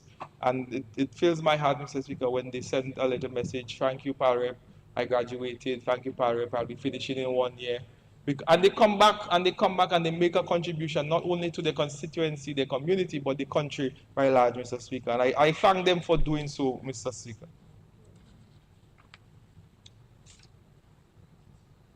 So, Mr. Speaker, we hear all the negatives, but we will not hear that this government invented the Yes We Care, the housing programs. When we listen to the news and we look at the other OECS and CARICOM countries, Mr. Speaker, they are not doing these things. And we are able to do these things because of the CBI funds, Mr. Speaker. So, Mr. Speaker, the international airport is being funded through CBI. What does that mean for the ordinary Dominican? It means that now we are able to build an airport without any new taxes. And we would be able to build an airport where generations to come, Mr. Speaker, will not be burdened by that debt of an international airport, as we have seen in other countries, Mr. Speaker. So for those reasons, Mr. Speaker, we must defend the CBI. We must condemn the opposition, how they celebrate at the restrictions that we recently was placed on the country. But we must defend it, Mr. Speaker, because every Dominican is benefiting from the CBI funding, because we have the environment that the CBI have allowed us to create. We are all thriving because of the investment and the policies from this Labour Party administration.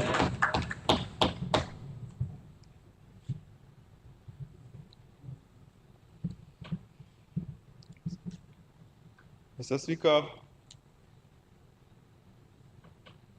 I am excited because by the end of the fiscal year, this year, a number of young men and women across various professional disciplines in the Wesley constituency will be purchasing, I should be clear on that, will be purchasing lots within the Wesley constituency.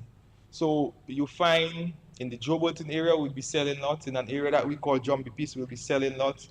And another initiative that I am proud of, Mr. Speaker, if I must say so myself, is that I've been using my $50,000 to assist my constituents in surveying their land. We recognize, Mr. Speaker, that many persons, when you go to these small communities, Wesley, Woodford Hill, Palm Tree, my grandmother was on the land, my great-grandmother was on the land, but there is no certificate of title. So I've been using the little resources that I have in surveying these lots, working with the legal aid clinic and other persons to ensure that generations to come can develop, Mr. Speaker. Because when you now have a certificate of title with that red seal from the registry on it, it means that you can now go to the bank and develop not just only yourself, your children, and your community is improving. You are in a better community because persons are developing. So I heard the senator talk about the beach and it's unsafe, Mr. Speaker. Unless you live amongst the good people of Western and Woodford Hill, you won't appreciate how safe the community is, Mr. Speaker. And I think he's not on this one, so he cannot withdraw that. He cannot withdraw because he's not on the floor, Mr. Speaker. But what we have been doing as a Labour Party government is developing people. Because communities are built on people. Not roads, not buildings and structures, but people. So for me as parliamentary representative, my focus is on developing people.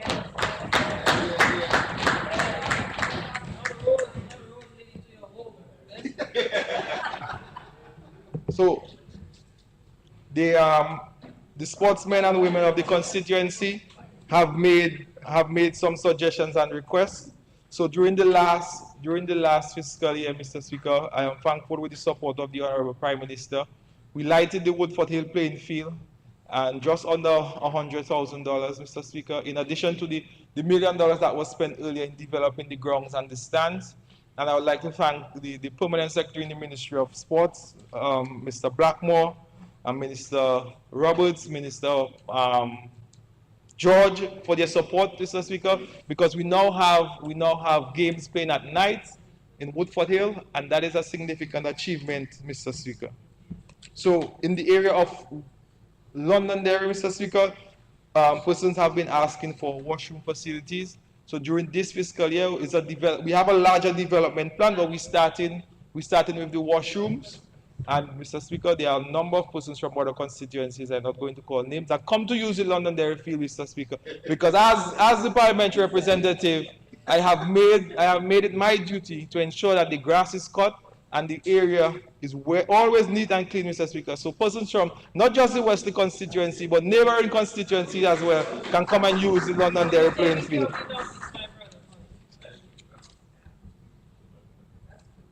So, Mr. Speaker, as the minister responsible for the digital economy, I have to bring it home. So therefore, the Wesley Youth Center, Mr. Speaker, with this fiscal year, we are going to develop it into a state-of-the-art digital hub. And it's not just the equipment that we'll be putting in. I have had discussion with a number of providers, so we are going to be doing training because the international airport is coming. You're going to need network engineer, you're going to need programmers. So the intention is to have a digital hub where all day, all night, you can have persons being trained in the various programs that we'll be running from the ministry, Mr. Speaker.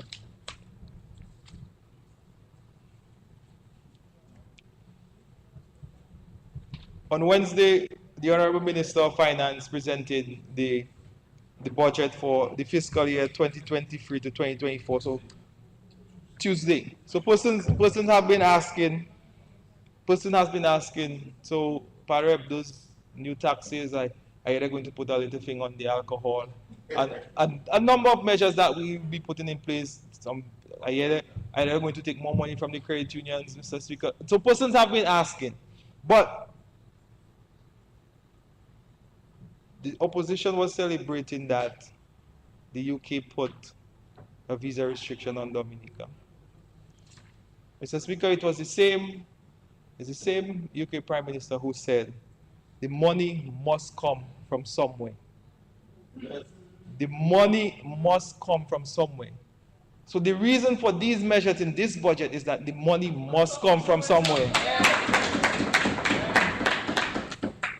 So unless you have an alternative, Mr. Speaker, the money must come from somewhere. Mr. Speaker, self-serving because we want to sell our eggs, Mr. Speaker, so we only focus on ourselves. Self-serving. So, Mr. Speaker, 10 more minutes. policies of our government and taking care of our people cannot be done via Facebook posts, Mr. Speaker. As minister responsible for the digital economy, I encourage this thing, but when it comes to the lives of people and the development of people, that cannot be done via Facebook post or a live or a talk show on the radio.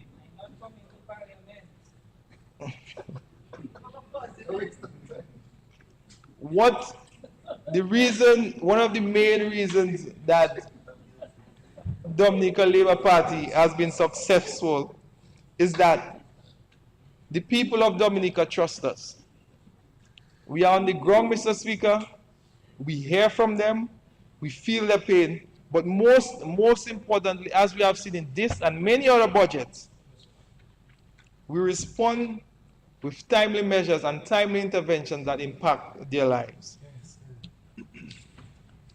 Mr. Speaker, I would like to express my gratitude again to each and every Dominica for the faith and the confidence that they have placed in this Dominica Labour Party. And as we look forward to a better and brighter Dominica, I look forward to working with my cabinet members. And I would like to say, Mr. Speaker, I give my full unwavering support to the budget of 2023-2024. Mr. Speaker, the Wesley constituency is strong. It will remain with the Dominica Labour Party for some time. And in closing, Mr. Speaker, I would just like to inform the member for Marigot that his boundaries are from Pigwa to Londonderry. So he's not departed for the Northeast. You know, so it's important, Mr. Speaker. Though he's new and my neighbor, I would like to let him understand how these things work. His boundary stop at Londonderry. So he's not departed for the Northeast. Thank you, Mr. Speaker.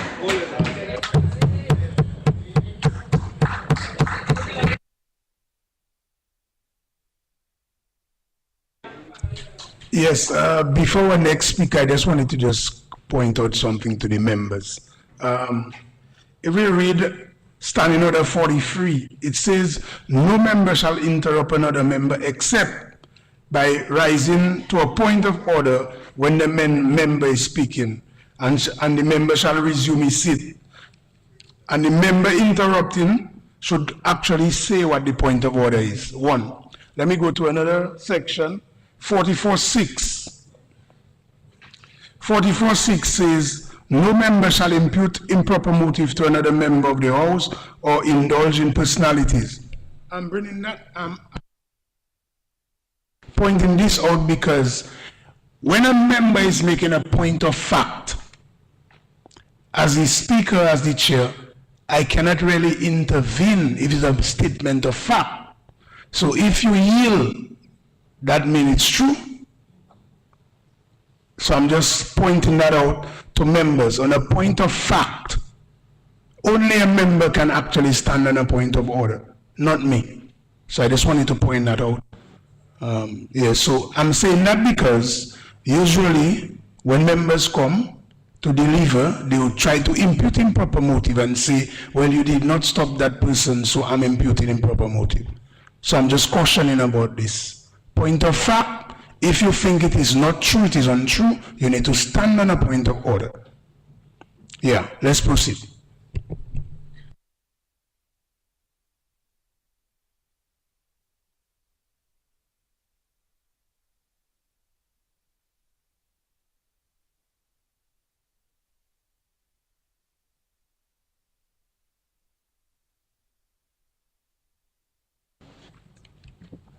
Proceed, honorable member. Roy. Thank you, Honorable Minister. Mr. Speaker. I'm seeking permission also to make reference to my notes as I go along. Yeah, permission granted. So, Mr. Speaker, it is with great joy and excitement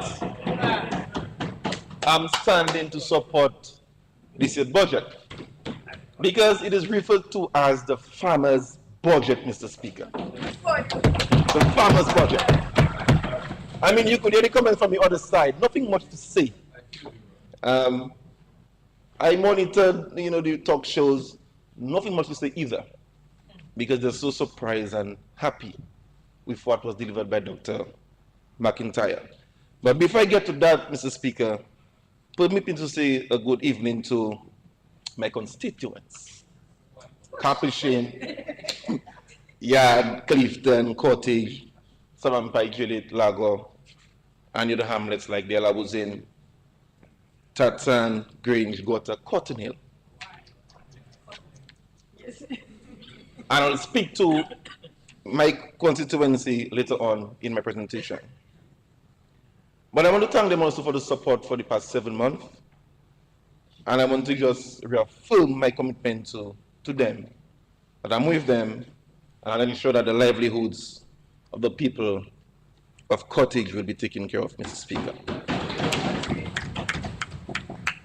Mr. Speaker, I also want to thank the Minister for Finance for so clearly articulating the plans and programs for this fiscal year, which by all measure indicate that the agriculture sector is playing its part in this reset and is positioned for further transformation.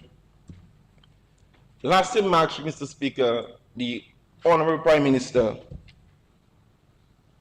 declared that we want agriculture to contribute $700 million to GDP by 2030, just to ensure that we grow the economy while ensuring food and nutrition security. But before I get to the plans and programs in this year's budget, Mr. Speaker, just allow me to put some of what was presented by Dr. McIntyre into context and give a quick status on the sector. The ECCB has reported that over the past 5 years, the sector constituted an average of 16.5% of GDP, with an economic contribution of $274 million in 2022, and is up from $179 million in 2018. Crops, as usual, dominated with 90% and contributed an average of $246 million. And the leading crops were plantains, avocados, bananas, gingers, potatoes, white potatoes, and sweet potatoes. Our livestock, like poultry, rabbit meat, pork, chevron, they were up to 87% of primary levels and an overall contribution of $17.2 million to GDP in 2022. And as my colleague, Minister Dito, said, our fisheries has been surpassed our primary levels, Mr. Speaker. So that means we are doing well. But that did not happen overnight. It did not happen without investment. Because I heard the opposition calling for spend the money, spend the money, spend the money. But I'm going to tell them, from Maria to now, we spent $120 million to rebound in the agricultural sector. So I'll unpack that a bit for them so they can understand and have a true appreciation as to the expenditure from Maria to now. For example, we spend over $40 million just in Farm Access Road. For the past fiscal year, we spent 20. So we saw improvements in Mupumakoto, in my good friend constituency, Granby, Forming Cassibros, Bopla in Paybush. We saw in La Plain, Cuba, Kahome, Feeder Road as well, Woodford, Ilmango Gutter, and of course, La Plain had 2 interventions, and Minister Grant spoke about some intervention in his constituency. So that's just a bit, and of course, the maintenance and the upgrades in certain areas. Recently, as said earlier by two of my colleagues, we signed a $5.9 million contract to do the Sharpwell Road, which links Belfish-Chopin to Pichley, which is scheduled to complete within 4 months' time. But Mr. Speaker, the investment go on. We also spent about $5 million buying tools, equipment, and materials for farmers, Mr. Speaker, like chainsaws, brush cutters, knapsack, maize blower, cutlasses, passion fruit wire, and the list goes on. It did not stay in the warehouse. We shared all, farmers from Marigot, farmers from Salisbury, and across the island benefited from that. So we are investing, we are spending the money. Mr. Speaker, we are also distributing, as we speak, materials to build resilient pens for poultry and pigs, Mr. Speaker. But earlier on, my good friend from Marigot, the Parliamentary from Marigot, said that Honorable Grant did not build not a pen during his tenure in Marigot. I want to correct that. Because that pilot program started in the Northeast. And when I did the Middle Farmer Store, and I went to my good friend's father's farm, that is Senator Henderson farm, I toured the farm. I saw a beautiful poultry pen. I say, wow. And I was told during the visit, it was funded under the World Bank project. Yeah, he did, yes. So, so you cannot say that Mr. Grant, Honorable Grant, did not build a pen. That's not true. Because the pilot started in the Northeast, okay? So give me that. So Mr. Speaker, to continue, so we are targeting 190 farmers in that particular program. So far, we've done 120, and we continue to distribute as we speak. But the cost of material, Mr. Speaker, is $407 million, which was procured locally around free supply. So the money stayed in Dominica, Mr. Speaker. Okay? So that's impact. So I'm coming, because we're spending money. You all said spending money. So we're spending money. Okay? Mr. Speaker, in addition, I'm talking post-marathon now, and sometimes capturing last fiscal year. We rehabilitated 60 shade houses. In local terms, we say greenhouse. In technical terms, we say shade house. And we procured 45 new shade houses, which we distributed around farmers from Dominica. One greenhouse, Mr. Speaker, is $13,000. So do the math. 45 by 13. Isn't it? Before you say you have the mass rolling. Yeah. So I go partner there. You understand? So we are investing. We heard of our success of our white potato program, Mr. Speaker. It did not happen overnight. Oh, give me look. You know what I'm saying? So, Mr. Speaker, so we subsidize the farmers first to get into that. A bag of fertilizer, Mr. Speaker, at that time when we planted in November, December, was $120. We sold it to them for $50. And in addition to that, Mr. Speaker, Dexia provided packages where they would give the farmers the seeds, the chemicals, and the fertilizer up front, free of charge. And when they sell, they'll recoup.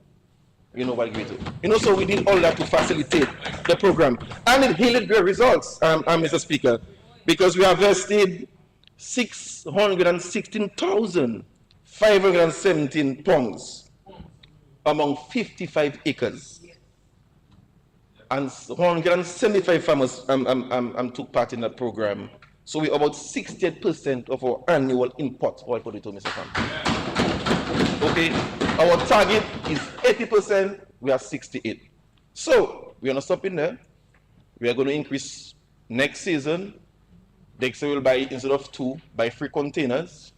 And we're also looking with ICA to bring new varieties that are more drought tolerant. So we can plant white potato year round, Mr. Speaker. Yes, okay. Mr. Speaker, the member for Salisbury, I really wish she was there. We were at the funeral earlier on. I saw she looking kind of tired, so I understand. I know she was afraid that she got a little bashing, so she took God. But I know she's viewing. She also said earlier that we're not checking people from Salisbury, Mount Ratchet, Colby Street, Papa Bondi. Mr. Speaker, as we speak, we are currently investing in an irrigation system in Grand Savannah, Salisbury. $634,000, Mr. Speaker. Mr. Speaker, I need that Cotton Hill above Ages House to have water. I should have that in Cotton Hill, but instead, we gave it to Salisbury. Since I was placed in public works, one of the headers asked me for one for Grand Bay. We overlooked that.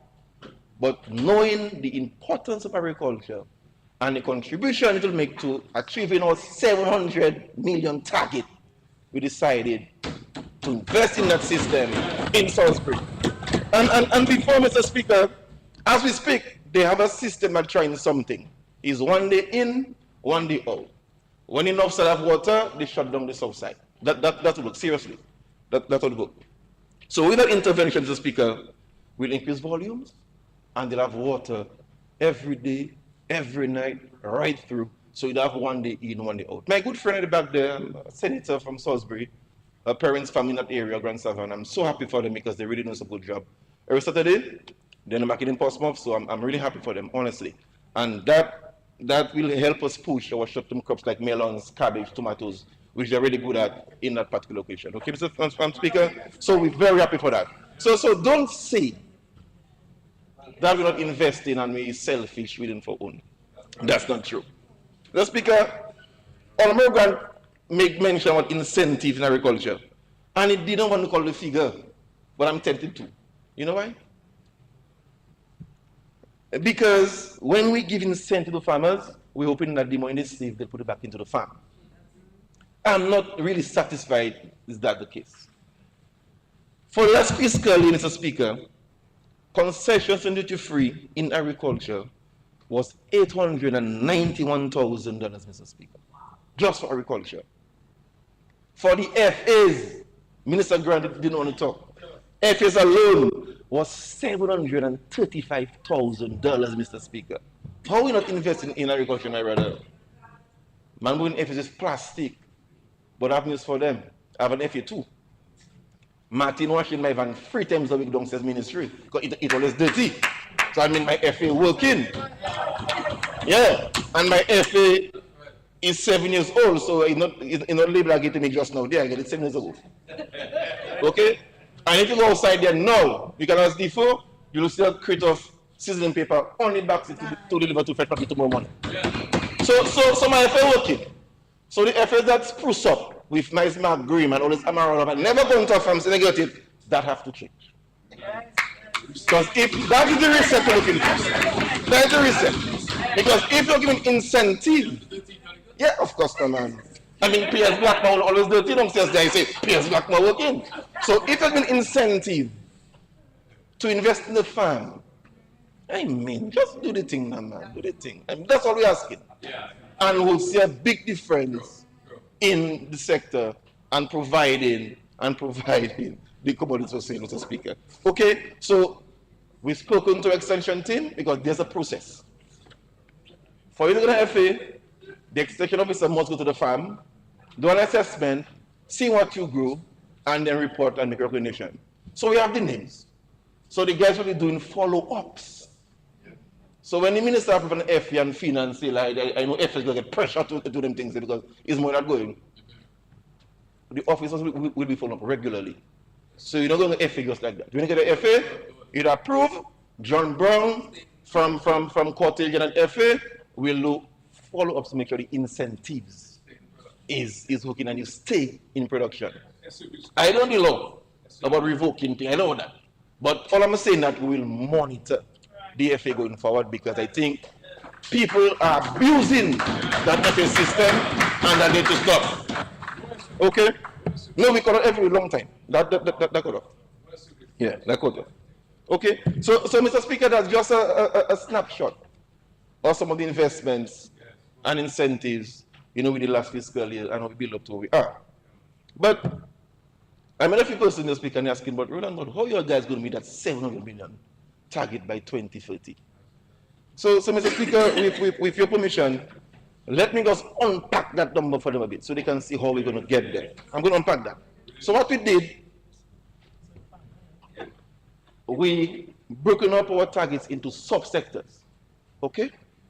So for crops, which is the leading subsector into agriculture, we're saying 73% of that will come from crops. From livestock, we look at 10.4%.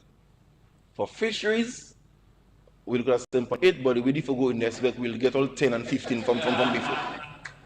Agro-processing, we're looking at 7, and forestry, looking at 9.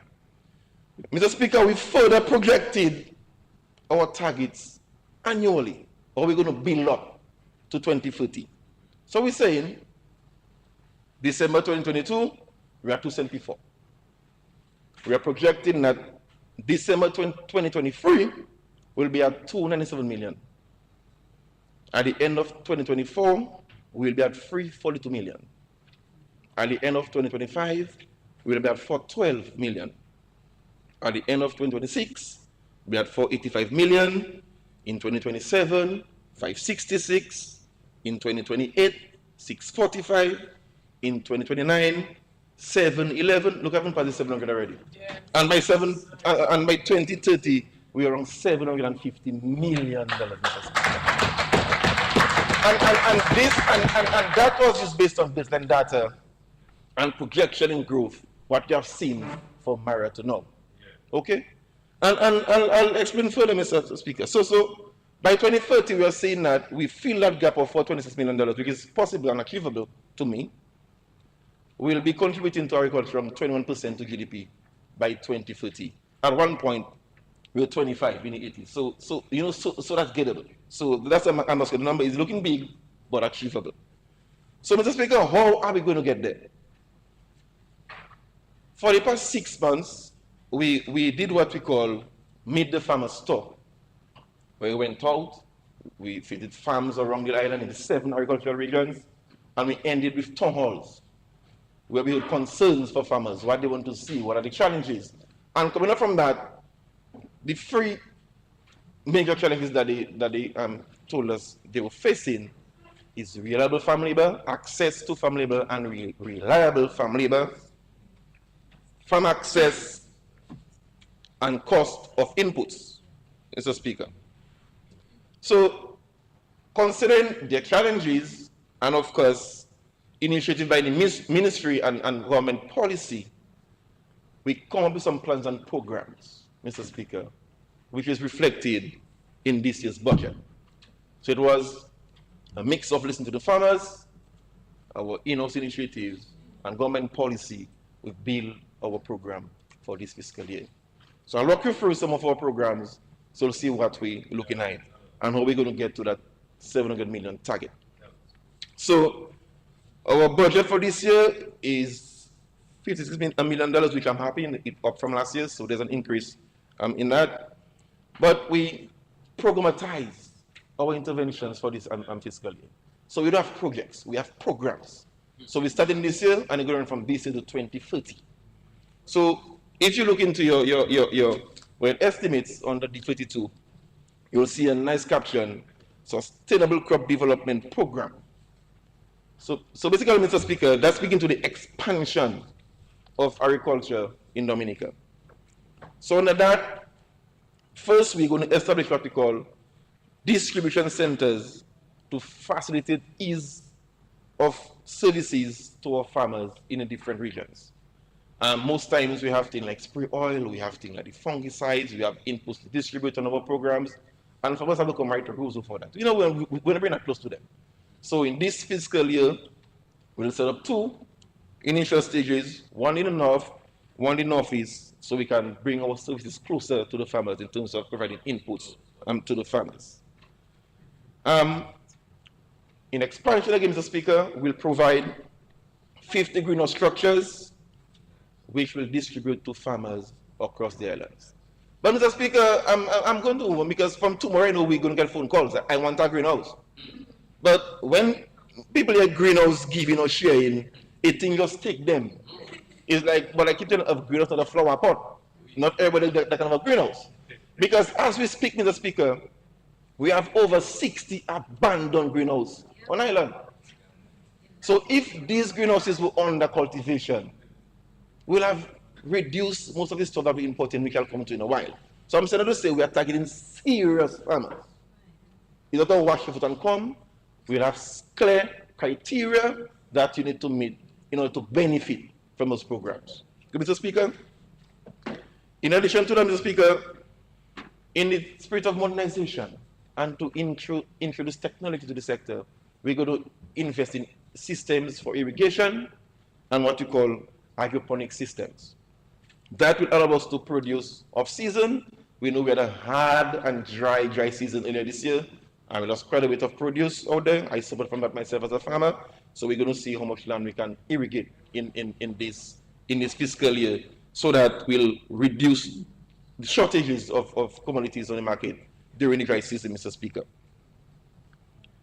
Further, we'll procure small farm equipment, and not just small, we will procure some heavy as well. We recently signed an agreement with China, and they're going to provide us with small machineries and equipment to include tractors to do tilling and plowing. And the numbers are huge, Mr. Speaker. So by end of this year, we'll be in a position to have at least one tractor to till in every agricultural regions and power tiller to serve all the farmers across the island, Mr. Speaker.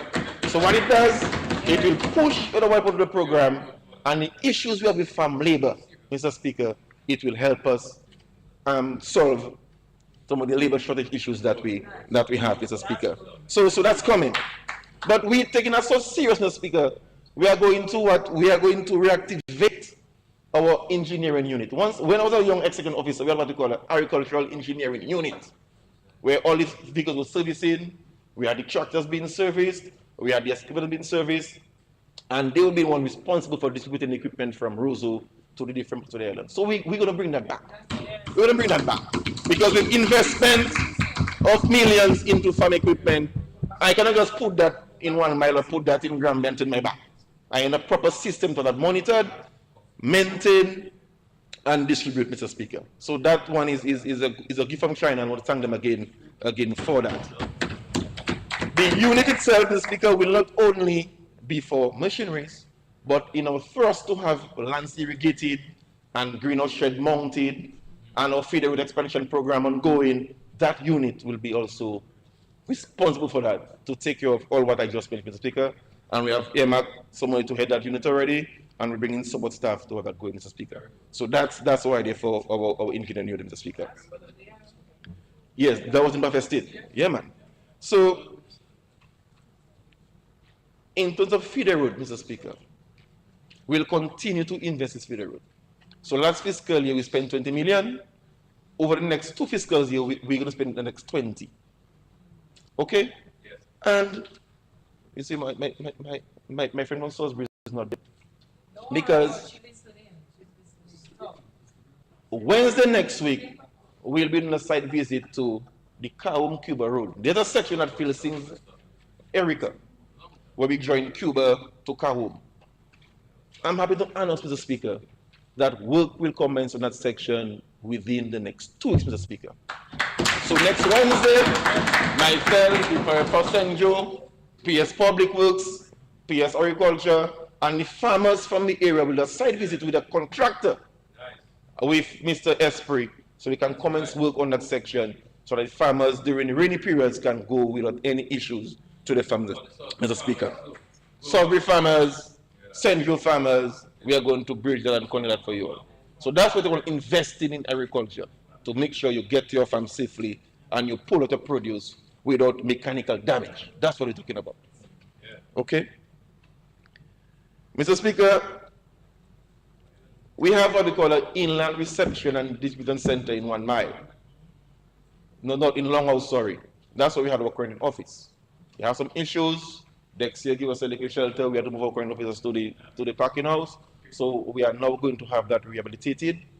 So that center will turn to the housing for quarantine, for food safety inspections, everything, but that will be done in this fiscal year. It's urgent because, you know, we must issue quarantine certificates and make sure food safety issues are dealt with before we move our produce out of the island. But the exciting part, Mr. Speaker, is the level of expansion we're going to do over the next 2 fiscal years. In terms of coconut, Mr. Speaker, there's a high demand for coconut butter. We know that coconut butter is a big business now. And unfortunately, we are struggling with what we call the red palm mite, which is affecting our coconut production. So within the next 2 fiscal years, Mr. Speaker, we will be importing tolerant varieties and dwarf varieties of coconuts. We're targeting 52,000 coconuts over the next 2 years. And as we speak, we have 13,000 in a container which will be arriving in the next 4 weeks in Dominica, Mr. Speaker, to distribute to farmers who are serious, who has the land. Don't come and ask me for 10 plants, you know. We're talking about acreage. You have 5 acres, you have 15 acres, you want to join the program, we low assessment, while quality is suitable, we move in. So we go in, our target is 52,000, Mr. Speaker, for the financial year. With the support from Cardi, we have 13,000 on its way, which will land in here within the next 4 weeks, and we'll start this distribution as soon as we have our industry organized to have that done, Mr. Speaker. We have already identified the location and farmers, and we're going to move that, Mr. Speaker. In addition to that, Mr. Speaker, by September of this year, we'll be landing 40,000 tissue culture, banana, and plantain plants, Mr. Speaker. That's for us to push our planting and banana expansion program.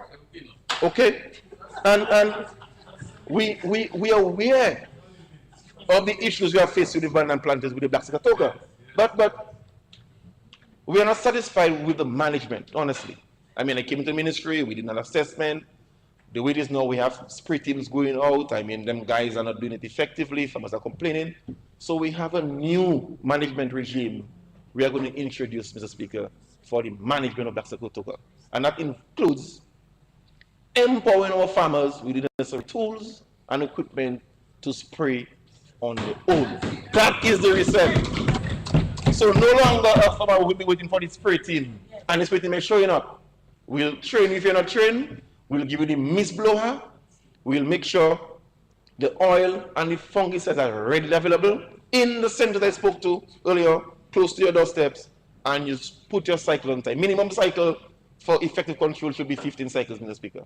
And farmers have not skipped because the spray teams are not showing up. Okay? So we're going to use a strategy.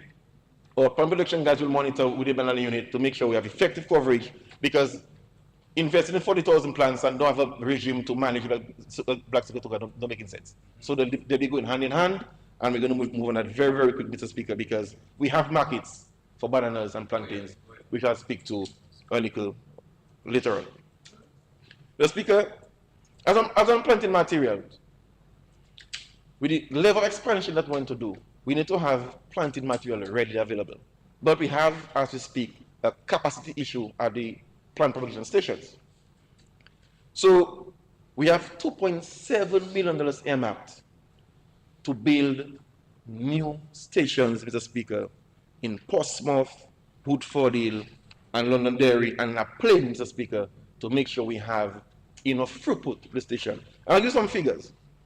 And what we also did, we are not building to do everything. We're going to have this station specialized in particular commodities, so it'll be more effective. So for example, in Portsmouth, we're going to focus on vegetable seedlings. So in any 1 year, we'll have a throughput of 600,000 seedlings, and exotic fruit trees, about 48,000 in any 1 year. In Woodford Hill, we're going to focus on tree crops, such as avocados, coconut, mangoes, and cocoa. We're targeting 340,000 in any 1 year in Woodford Hill. In Londonderry, we look at bananas, plantain, pineapple, passion fruit, and citrus. We're looking at 310,000 in any 1 year. And in La Plaine, we do root crops there, dashing, yams, tiny, and sweet potatoes. We're targeting 300,000 in any 1 year. So that's the level of investment and impact we're looking to create in the sector. And that now will translate to the increase in acreages on the farm. So we have targets for that too, you know. I mean, I'm working with targets. I'm not blind. and I put my target, then I head in target. So you're not just talking for talking sake. You have figures and you work to it. So what I just spoke about now, by 2025, 30 more minutes. thank you, Mr. Speaker. By 2025, we should see an expansion in root crops by 200 acres, in white potatoes by at least 50 acres, in tree crops by at least 400 acres, banana planting an increase by at least 600 acres, and coconuts by at least 1,000 acres, Mr. Speaker, by 2025. That's our target. Okay? So, under the crop expansion program, Mr. Speaker, we have a little sub-project we coin nicely. We call input substitution. So that's my baby. That's the one that I'm going to pamper in my tenure as Minister, because there's huge potential for that.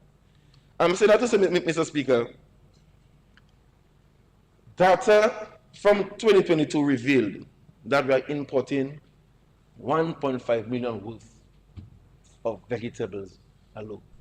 So the supermarkets bringing in a value of $1.5 million worth of broccoli, cauliflower, carrots. And I'll go further to give some figures, because I deliberately went for them. So, cantaloupe, last year they imported sale value over $38,000. Pineapple, over $10,000 worth. Watermelon, Papa Modi, $69,000 worth. Mr. Speaker, I had a van of watermelon, and I'm looking for sale. And I went by the supermarket and I called in them. And they told me the reason they're going to take it from me because they have any container coming down. I mean, that cannot be right. We have farmers from Salisbury. Salisbury is known to be the specialist in watermelon. I try a thing, have a van, you're going to take it because you have watermelon coming up overseas. And I agree with Minister Henderson that we need to look at that closely and put a system in place where they'll be deterred for bringing in them stuff. Anything one farmers grow here, we should be given priority for sale at our local supermarket. Okay? Beets, Mr. Speaker, 18,000. Cabbage, over $76,000 worth of cabbage came in last year. Carrots, $115,000 worth of carrots came in. Cauliflower, over 14,000. Sweet corn, 11,000. Sweet pepper, that's the bell pepper, over 22,000. Tomatoes, over 10,000. And white potato, over 800,000. But we're going to tune into that figure for potato, so it's fine. So that's evident, Mr. Speaker, that there's a demand for fresh produce locally. But the farmers to have to into, they need to be consistent in supplying, and we need to supply this supermarket with quality stuff. Yeah. But we'll hold your hands and get you to that level with our program that we're initiating. Okay? So, we are playing, Mr. Speaker, program, working closely with trade and Dexia and the supermarkets. We have a technical working group which is chaired by my PS and PS Savre, where we'll identify the priority crops. So far, we've identified the leafy vegetables, which is broccoli, cauliflower, carrots, tomatoes, and my potatoes. In the first instance, we'll work with them. We'll provide the farmers who are willing to participate with the irrigation systems, the greenhouses, and ensure that they have the contract farming system between themselves and the supermarket so that we can run a pilot this fiscal year to see how successful we are in reducing on the imports of fresh produce by the supermarkets. So we're going to work with them, not coming, none of them are working with the supermarkets to see how we can have a program, a holistic program to address that issue because it's serious and we need to cue into that money that's coming in there, the value of produce coming in, Mr. Speaker. So that's our plan for import substitution, Mr. Speaker. If I move to livestock quickly, Mr. Speaker, that's again exciting. We are going to do things that have never been done before. This fiscal year, we're going to introduce what we call artificial insemination. I know Mr. Blackmore loved that term, but basically, Mr. Speaker, it's about importing semen, and what's even more happy about that, Mr. Speaker, is that we already have the facility at the Londonderry livestock farm, Mr. Speaker. It's there. We have the liquid nitrogen, we have the equipment. So all we're waiting on now, Mr. Speaker, is for when we bring in the Cubans, which I'll talk to a little later on, to give us a little refresher, our technical refresher, so we can go into AI, Mr. Speaker. So the benefit, Mr. Speaker, we can have higher level traits. Like, for example, if you want to have a breed that is very prolific, you can identify the semen that can provide the young ones like that. You want to provide a breed that provide meat, we can do that. Disease resistance, we can do that. So you just basically select the trait that you want, and you do the procedure right here and get it out, Mr. Speaker. So that's what we're going to move into, introducing technology and innovation into agriculture, Mr. Speaker. So we're going to have that done. And we'll start with goats, sheep, rabbits, and pigs, Mr. Speaker, in this fiscal year. Mr. Speaker, in bringing the services better and closer to our farmers, that's livestock farmers, we are going to introduce around 4 livestock offices, veterinary offices for the regions. So we'll start with the south, the west, the north, and the southeast, Mr. Speaker. As we speak, we only have 1 office in Roseau to serve all the farmers around the island. So we're going to go out district with the offices so we can bring the service closer to the farmers, Mr. Speaker. So that's the next thing we're doing. And of course, we'll continue distributing our materials for our livestock pens, to house our pigs and our poultry. And of course, we'll provide subsidies for feeds, because we know of the inflation, the increase in the feed prices have really deterred more farmers and it increased cost of production. So under our programs, we're going to have special subsidies for feeds to bring down the cost so farmers can benefit from that, Mr. Speaker. And with all the investment, Mr. Speaker, coupled with the work that we're going to do at the abattoir, which I'll speak to in a while, we're expecting that we can reduce the meat import bill by 15% by 2025, Mr. Speaker. So all this again, we're setting targets, not just investing for investing sake. We have targets and make sure most of the money stay right here in Dominica. A big one, Mr. Speaker, our farmers from Salisbury and northeastern La Plain is within the year is a farm labor issue. We have about 168 applications for visas for persons who that want to bring persons down to work on the farm. We are reviewing this, but we have did for the past couple months. Myself, the Minister of Foreign Affairs, and the Minister for Labor, we met with a technical working group, and they reviewed the issue of farm labor, and they have come up with recommendations, which I've submitted a white paper to the Prime Minister and to my colleagues for review. And one of the recommendations is to have a structured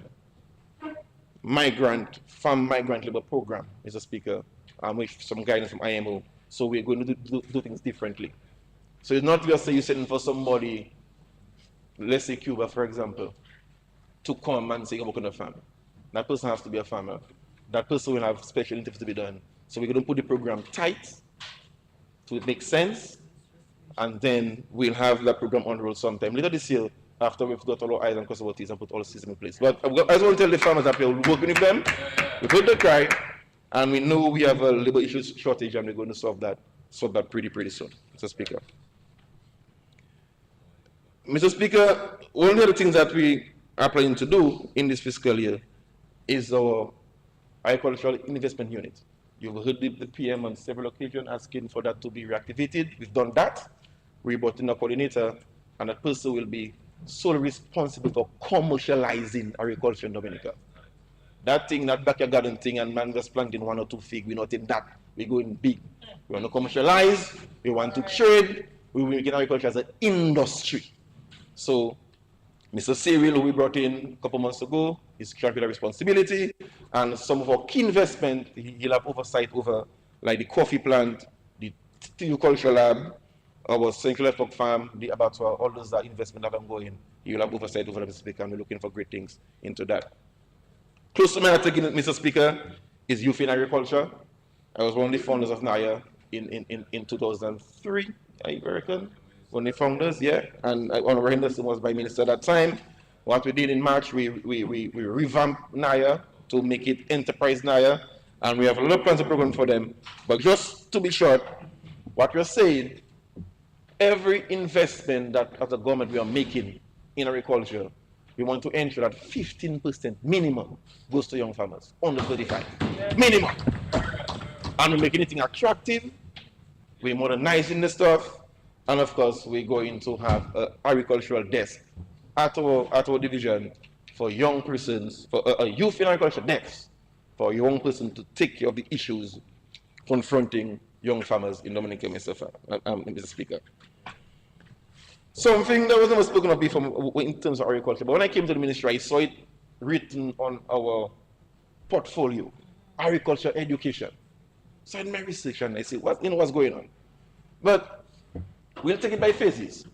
So this fiscal year, we're going to focus on the primary school, Mr. Speaker.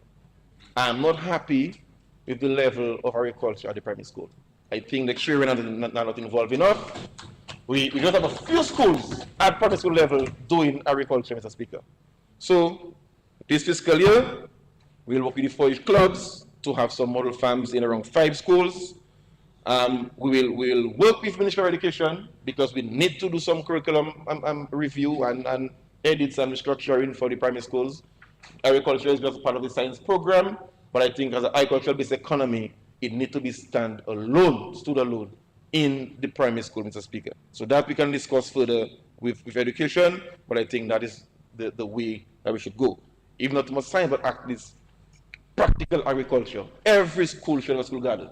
Even though you don't have yard to do it or land, do it by a neighboring farmer or by some student father. But the children should have the sower seed, plant something, and let's do the stuff. I mean, they need to know what they're eating. You know what I'm saying? So we're saying that we're going to push hard on that, bring the message to the schools, extension will work with them. We have an education officer that works with us, agriculture youth officer that with us at the gardens at our new headquarters now. She will please focus on that. But we're taking in strides. So this fiscal year, we'll focus on the primary schools, and in the future, we'll go to secondary and tertiary level. But exciting to that, Mr. Speaker, we are going to introduce what we call a Minister's National Award on Agriculture for the best student in every primary school in Dominica, Mr. Speaker. Actually, I studied in my constituency this year. I did it with the Clifton Primary School and the Samba Primary School. We did our plaque. In the graduation, we handed over. So we are extending that to all primary schools in Dominica to identify the best students admitted to agricultural science, so we can the minister can award or provide that award to them during graduation, Mr. Speaker. So that's just to motivate them. And of course, the plaque will come with a little pocket, something now, a little thing so they can enjoy the summer as a form of motivation. Okay? Yeah, and tools as well. So, but of course, all that, Mr. Speaker, we cannot do it alone. Not as the ministry or government, so we have our partners, our bilateral partners. So all that falls on a technical cooperation.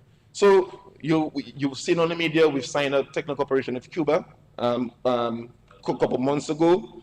And I'm happy to announce that the Cuban will be here in September. We're going to have around 20 experts from Cuba to assist us in pushing our programs as we work towards our target. And we're going to assist in multiple areas, in plant protection, in propagation, in livestock, just all disciplines in agriculture. They're going to have an expert assisting our guys, helping us solve issues, and moving the sector forward. So we're very happy for that. We also signed the country program framework with FAO, which guarantees us support from FAO until 2025. And of course, our continuous support from ICA, WOOS, and the Japanese, and CARDI, and other agencies that let us support throughout the year. And of course, the World Bank program was funding most of our interventions, which I spoke to a bit earlier. So at this point, Speaker, I just want to thank my PS and his team at the ministry. I'm the director, Mr. Bruman, Mr. Anselm, our head of extension, Kian, and all the agricultural staff for the work that have been done over the years. And for this fiscal year, coming into the ministry, they've embraced me. I worked with them before, so I'm not new to them. And I feel for some reason, them guys have rebooted. I feel the energy, Mr. Speaker.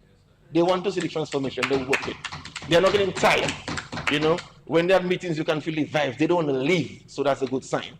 So I want to make sure, I take care of the guys and thanks for the support and the continued effort in the transformation.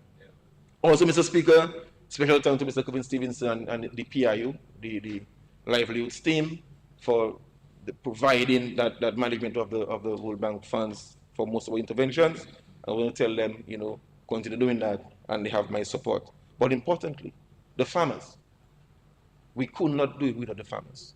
They are the ones who are on the farm every day, ensuring that we have food and nutrition security on island, Mr. Speaker. So the farmers cannot go unnoticed as well.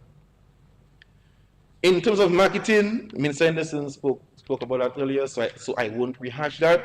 Just want to say, Mr. Speaker, we providing all that support to farmers. One of the outside may ask, where are the markets? I mean, just quickly. We have markets in Antigua as we speak. But let's start home first, because the data I showed earlier just justifies we have domestic market right here. So we don't have to go out for too much. So let's chew into what the fresh markets and the S-marks and which is importing, and we'll be fine. But in Antigua, Mr. Speaker, there's demand now for 2,000 boxes of plantain weekly. We cannot supply. In Barbados, we have demands for 2,000 boxes of bananas weekly. We cannot demand. The BVI, USVI, we cannot supply. So markets are there. I know Dexia have a mission coming up to ensure that they contact our main business to cement some contracts. So that will come. But I just want to encourage farmers that don't be daunted asking whether the markets are there. Plant, we are supporting, and let's produce so that we can meet our targets, as I spoke to earlier, Mr. Speaker. But quickly, Mr. 14 Speaker. more minutes, 14 more minutes. That's fine, Mr. Speaker. Thank you, Mr. Speaker. But quickly, Mr. Speaker, I want to link agriculture to some of the sectors, Mr. Speaker, and some of our major investments. Tourism. I felt happy when my colleague minister announced that she's looking at 5,000, is 500,000 by 2030. Yes, overnight.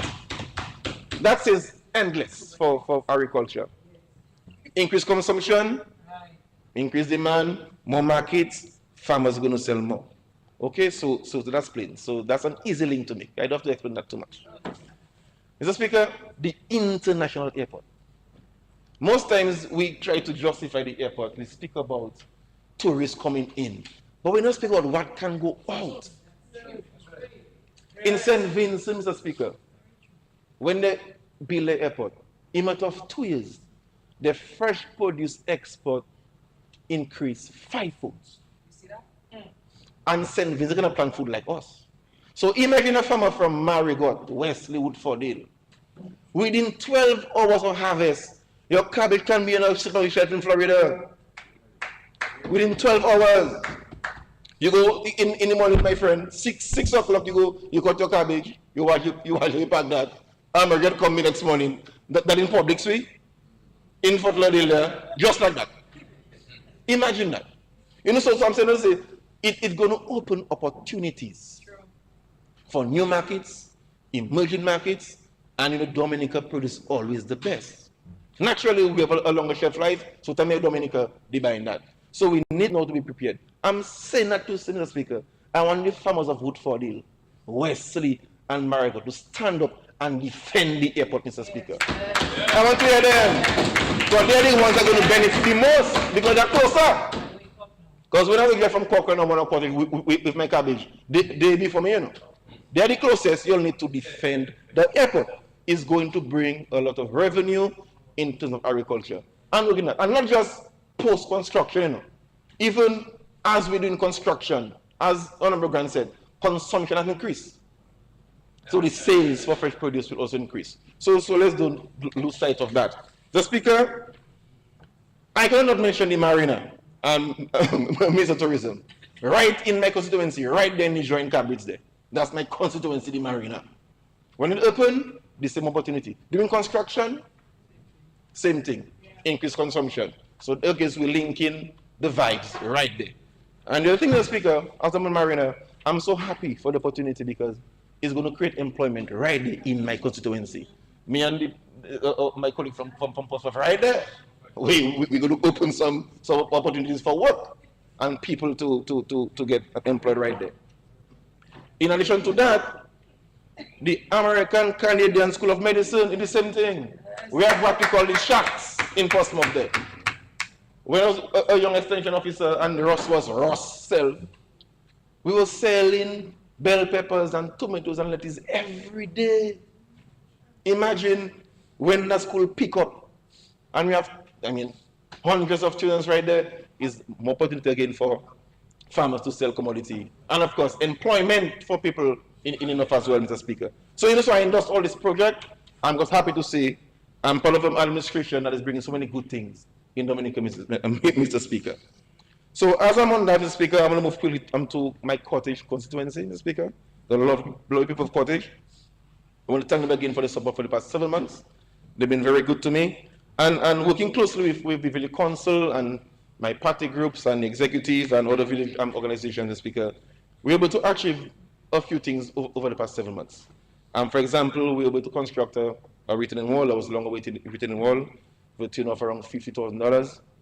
We were able to do all our feeder roads, to do the dredging, the excavation, the grubbing, clean of drains. We did Capuchin, Bena, Kokoye, Valley at about $40,000, Mr. Speaker. We were able to install solar lights between Clifton and Capuchin. They're kind of dark, so we installed around 25 solar lights. Thanks to Mr. Luke Honoré and the town for lending support in doing that, and our NEP who dug all the holes, Mr. Speaker. So I'm very happy for their support on that. We will do some dredging in preparation for hurricane season, and of course we completed the Pace Jetty light. We have it lights on them, and also we rehabilitated the jetty in Tukari and also installed some lights as well. In housing, Mr. Speaker, we're able to complete a house in Seven Pie, and we're doing a second in Clifton as we speak. And we participated in the hurricane type program from Honorable Scary Initiative, and we're able to distribute over 3,000 hurricane ties in preparation for hurricane season. In terms of digital economy, Mr. Speaker, we commissioned 2 hubs in the constituency, one in Capuchin and one in Clifton. And we have trained persons already, Mr. Speaker, and we also invited persons from Lago to a special training exclusively for them at the calls, where they will train in different aspects of IT, Mr. Speaker. The primary school children from Clifton and Capuchin, they were all given devices, Mr. Speaker, and in the new school term, we'll be giving devices to the students from Lago who attend the primary schools in Roosevelt Douglas Primary School and in St. John's School, Mr. Speaker. In sports, our friends in diaspora, family and friends in diaspora, procured a brand new lawnmower for us, costing about $6,000. That was landed, and we handed over to the sports committee, who now is using it to manicure the playing field. I want to thank them for that. $6,000, who will give you that, Mr. Speaker? So they were so kind to lend that support to us, and we have a brand new mower at Cottage, Mr. Speaker. In small business, we're going to get some support from a small business unit. A few persons got grant assistance from there. In agriculture, we were able to support farmers in installing greenhouses and putting new greenhouse plastics, and also supported our farmers group in doing white potatoes for the first time in the constituency, Mr. Speaker, and they were very successful doing that as well. In tourism, Mr. Speaker, working with DDA, Ministry of Tourism, we launched the seafood lime in Tukari, which have taken off, doing very well. And now they're so kind, they provided us with a consultant in the name of former Parliamentary President Paul to assist us to make that lime sustainable. So the persons benefiting from that can invest and do it on a monthly basis. I want to thank the Ministry of Tourism for that, Mr. Speaker. In health, Mr. Speaker, the Southern Pipe Health Center is completed. Thanks to the former Parliamentary who initiated it, and now it's completed. And it should be open in first quarter of this fiscal year, so we are looking forward to that, Mr. Speaker.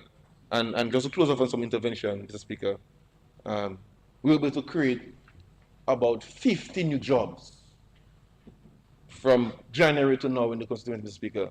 And let's say average 50 by a minimum salary of $1,000, $50,000 in new jobs, monthly, circulating in the economy inequality, Mr. Speaker. So we're so happy for that, and thanks to the PM for his approval for most of the jobs that we're able to create. So looking forward, Mr. Speaker, some of our plans for the constituency for the fiscal year. We will continue our home renovation program. In the first phase, we'll complete about 10 homes we are targeting quickly, and we'll continue the rehabilitation of the Lambert Plain Field. Of course, the water system in Cotton Hill, that will be upgraded. There are a few homes at the higher levels that do not have potable water because of the elevation. That we will take care of this financial year. And we'll also construct some footpaths in Lago and continue our lighting programs. The Hill Jido Feeder Road in Clifton, that will be done as well. Our Clifton Back Road. I'm looking at the Minister for Community Development. That too we will do. I'm saying it loud, especially the Clifton Back Road. That too we'll do. And some green groups at 7 Pie. We'll have that done. The restaurants in Canna Park, Minister of Tourism, that too we should complete the restaurant in Canna Park. Started for a while, and we had some delays, but we're going to resume construction pretty soon. And of course, Mr. Speaker, one of my pet projects for this fiscal year, we're going to have an agricultural innovation and entrepreneurship program, where we're going to locate minimum 10 greenhouses in one location, identify young farmers, a young person interested in agriculture, bring them to the site, showing them in practical agriculture, showing them in management, showing them in marketing, showing them in seed production, and they will grow stuff in the greenhouse, market, and earn their money. When they're satisfied that they can manage a greenhouse on their own, we'll win them out on their own with a greenhouse and bring in new persons in the program. So that's my program we're going to pilot in my constituency. And once it's taken off, we'll move to the other constituencies to ensure that we spread the program around. So that is what I can do. And of course, working with my Fisheries colleague, we are going to introduce mariculture in Tukari, where we're going to grow seamus. We already organized a young group of guys to grow seamus. The FAO consultant was right in Tukari. Be careful. The FAO consultant came in Tukari, did the assessment, and by all measures or results, Tukari is very conducive to do seamus, and we're going to introduce mariculture right there in Tukari. So, Mr. Speaker, with this intervention, Mr. Speaker, I would again want to lend my fullest support to this budget, which I have no doubt will transform the life of Dominicans. Mr. Speaker, I wish to say to the farmers of Dominica that I'm committed to the task of leading the government efforts in agriculture. They can count on me, and I have full confidence in them, Mr. Speaker. I shall continue to remain accessible to all of them. I'm excited about the sector, Mr. Speaker, and I'm excited about the opportunities agriculture has for Dominica in transforming life, Mr. Speaker. So to my people in Cottage, I want to tell them thank you for the support. I'm looking forward to work with them in this fiscal year. Thank you, Mr. Speaker. Thank you very much.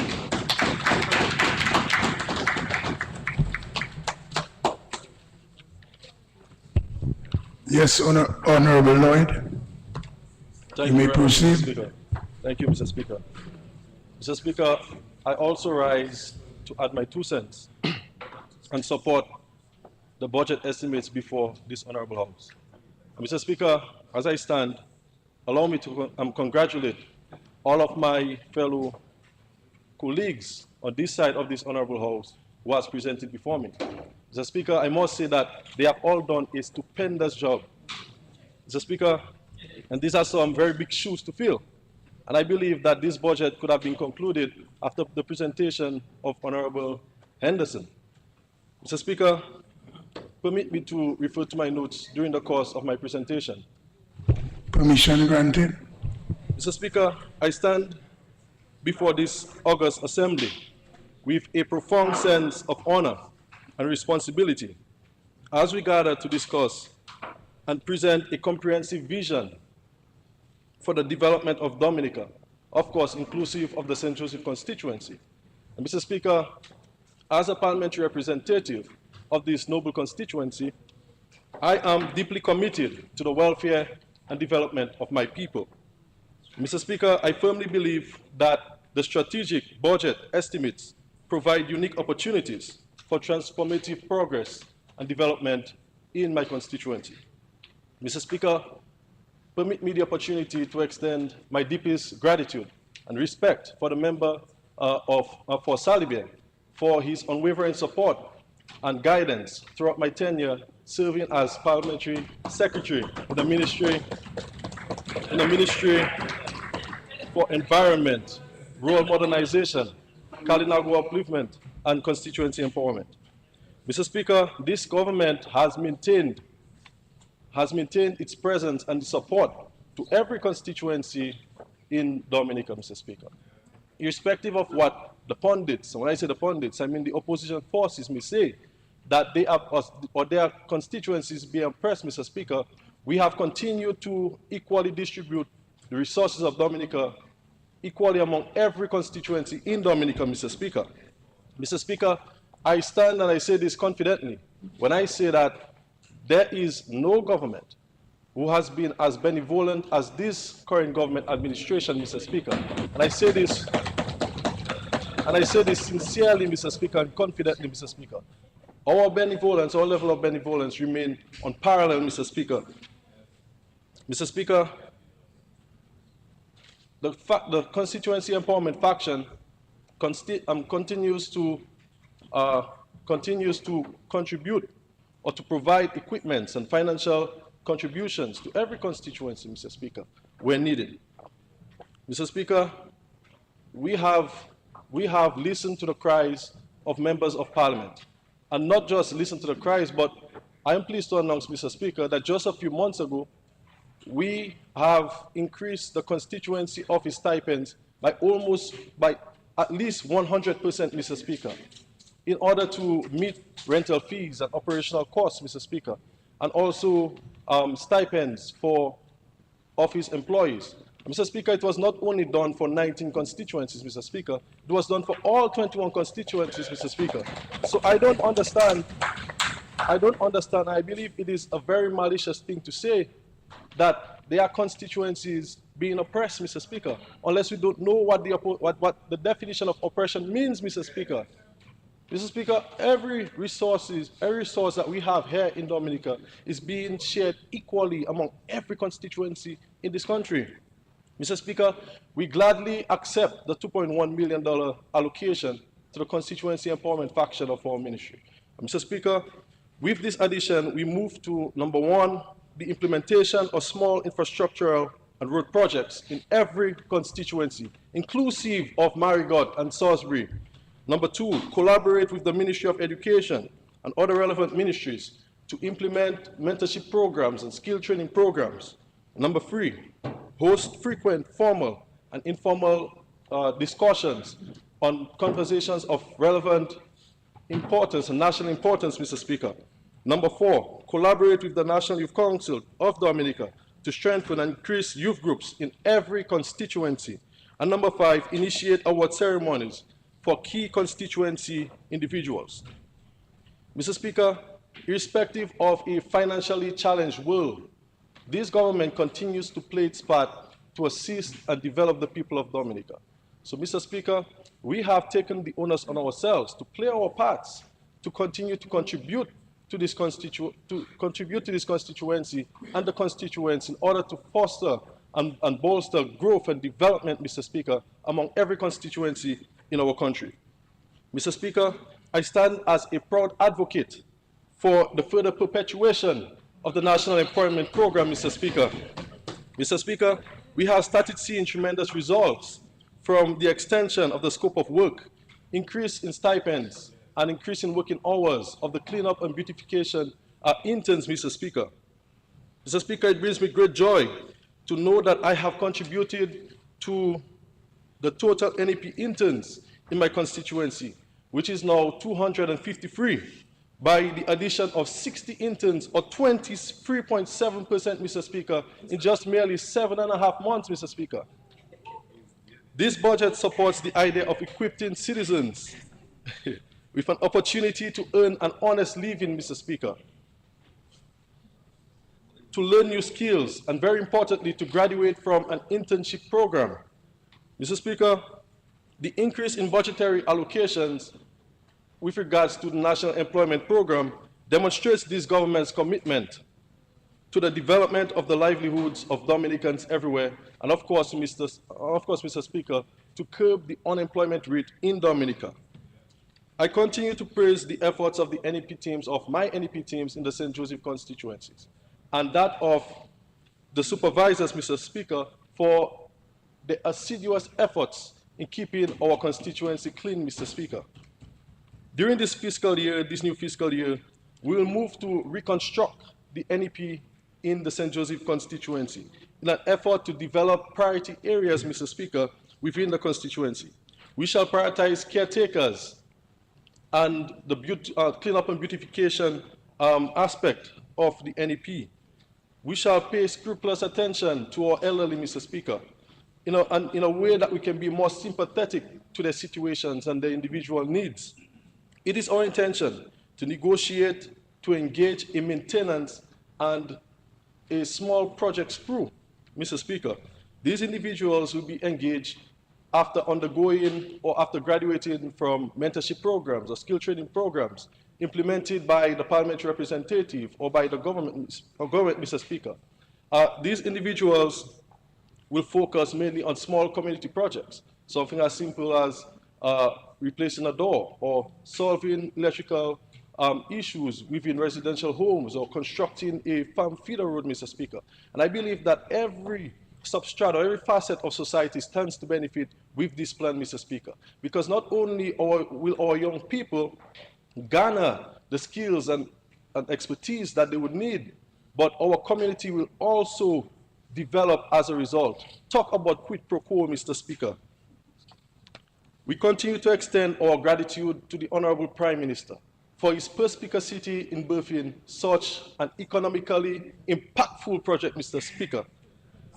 Mr. Speaker, you know, we have spoken a lot about health, Mr. Speaker, and the opposition forces would relentlessly campaign against our health facilities here in Dominica.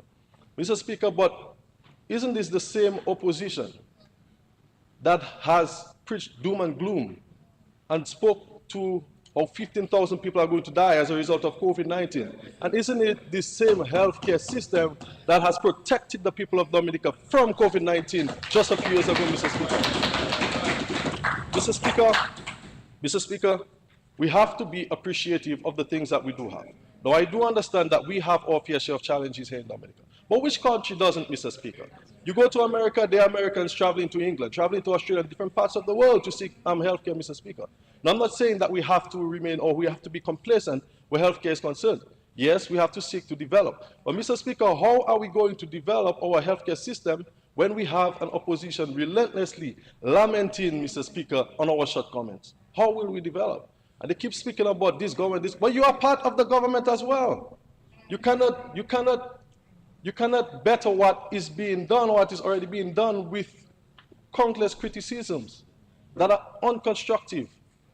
Mr. Speaker, the well-being of my constituents is at the heart of my development vision. As I embark on this journey, I am fully committed to working with the Ministry of Health to ensure that my constituents receive the care and support that they deserve.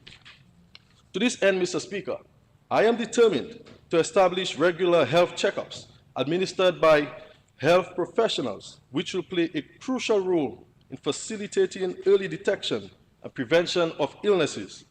By investing in proactive healthcare, we have the potential to save lives and elevate the overall health status of my constituency. With the Ministry of Health, Wellness and Social Services receiving the second largest allocation of $73 million, it brings gladness to my heart to know that such ambitions and endeavors can materialize, Mr. Speaker. Mr. Speaker, I am deeply passionate about community engagement and outreach. Together with healthcare providers, we will actively engage with my constituents, promoting a culture of health and well-being from an early age. Mr. Speaker, by nurturing this bond between caregivers and citizens, we can create a strong foundation for a healthier and more connected community. Mr. Speaker, as described by the Honorable Minister of Finance and Member of Parliament for Roseau Valley, the Ministry of Culture, Youth, Sports, and Community Development received an allocation of recurrent estimates totaling $13.3 million or 2.1%. Mr. Speaker, we have also seen a total of $25.7 million being allocated for capital estimates in that same ministry. The budget allocation, Mr. Speaker, is a conspicuous indication of this government's intention to foster to foster growth and development where sports and youth are concerned, Mr. Speaker. Mr. Speaker, on that note, I would like to extend my deepest gratitude to my team. When I say my team, I mean my team, my constituency office team, and my constituency association for remaining with the parent, that is myself, on the St. Joseph playing field for 18 consecutive hours, Mr. Speaker, to ensure that a much-needed project at the St. Joseph playing field was completed in stipulated time, Mr. Speaker. Mr. Speaker, we are speaking from 9 a.m. to 3 p.m., Mr. Speaker, without moving and ensuring that the project is completed. I could not have asked for a better team, Mr. Speaker. Mr. Speaker, I would also like to extend my gratitude to the Honorable Prime Minister for his continued guidance, Mr. Speaker, and support to myself as a young parliamentary representative, because he understands the trials and the tribulations and the challenges out there, Mr. Speaker, and for ensuring that this project was indeed completed in its entirety. Mr. Speaker, I'd also like to extend my gratitude to Mr. Jack Gadakat, because without his intervention and contribution, this project would not be possible. Mr. Speaker, I have seen unprecedented togetherness within the St. Joseph constituency over this past week. Mr. Speaker, we were told by the naysayers that this project will not be completed, especially at the time that we wanted it. But Mr. Speaker, everyone worked collectively. Who can drive a truck, drove a truck, who can cook, who can make juice, made juice. Mr. Speaker, and together as a community and as a constituency, we completed this much-needed project. Mr. Speaker, and I believe that this speaks vociferously, this speaks volume about what is to come in this central constituency, Mr. Speaker. And with the proper support from my colleagues here, Mr. Speaker, I know that great things are to come for the St. Joseph constituency. Mr. Speaker, as a young person myself and a sports enthusiast, I would like to pay sincerest regards and commendations to Alec Athanas for his outstanding performance during the test match between West Indies and India in Dominica. And I know that the Member of Parliament for Granby is being inflated with pride and satisfaction. And I can say to him,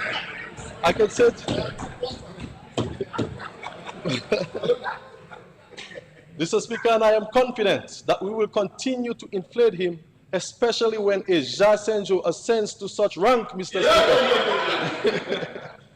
Mr. Speaker, I also recognize the efforts of Mr. Kavim Hodge and that of every other Dominican who's out there contributing to sports in a remotely positive manner, Mr. Speaker, making their country proud. Mr. Speaker, this past Sunday, we proudly hosted our Soccerama event, which was widely attended by many, many persons. And I extend my deepest appreciation to all of my colleagues who attended, Dr. Daru, Honorable Oscar George, and all of the others, Mr. Speaker. Mr. Speaker, we have witnessed a togetherness like that we have never seen before in this constituency, Mr. Speaker.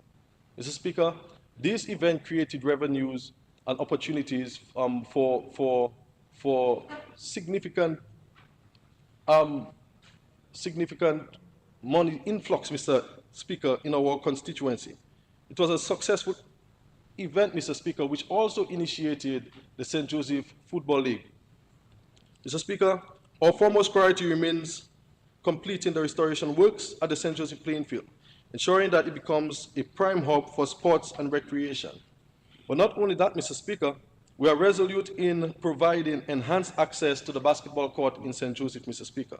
This includes both upgrading existing facilities and incorporating new ones, ensuring that our youth and sports enthusiasts can thrive in an environment conducive to honing their skills and talents.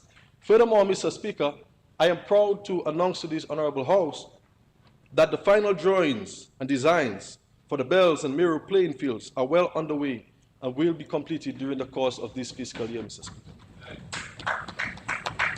Mr. Speaker, we will definitely be exploiting all of the opportunities that are provided here by the budget estimates where sports is concerned, Mr. Speaker. And my colleagues can all tell you, Mr. Speaker, that when I want something, I will trouble them until I get it, Mr. Speaker. Mr. Speaker, I'm not a mosquito, Mr. Speaker. I would prefer that you refer to me as a sandfly, Mr. Speaker. You can slap, Mr. Speaker. You will not get rid of me, Mr. Speaker.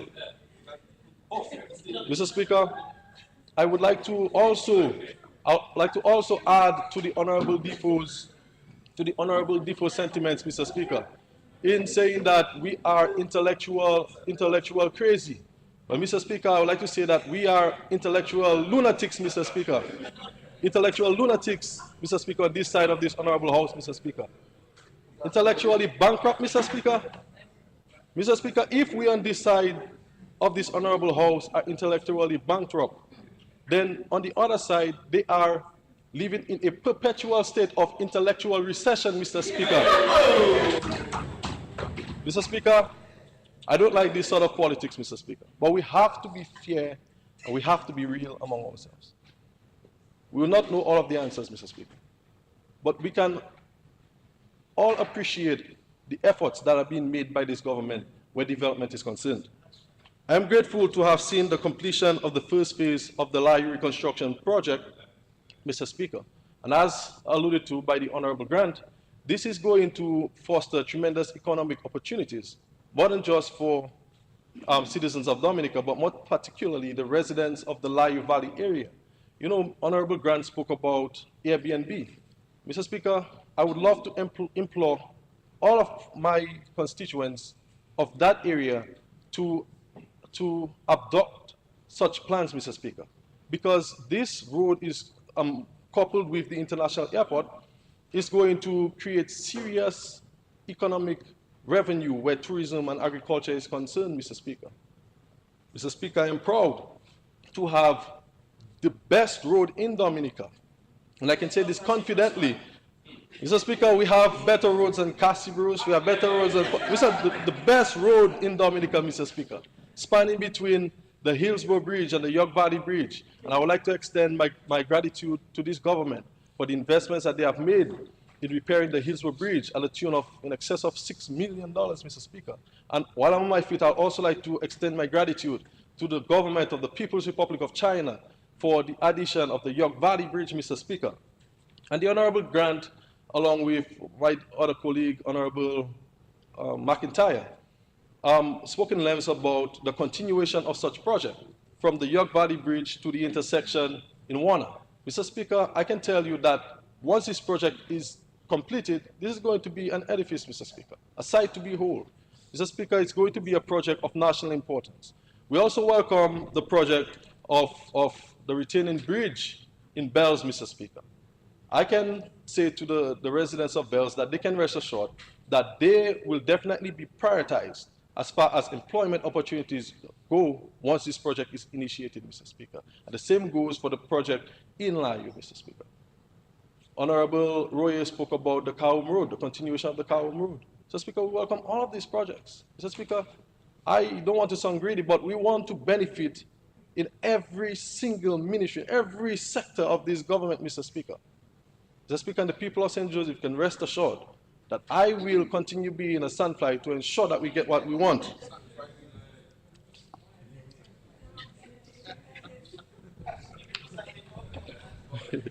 Mr. Speaker, let me turn your attention to the Ministry of Tourism.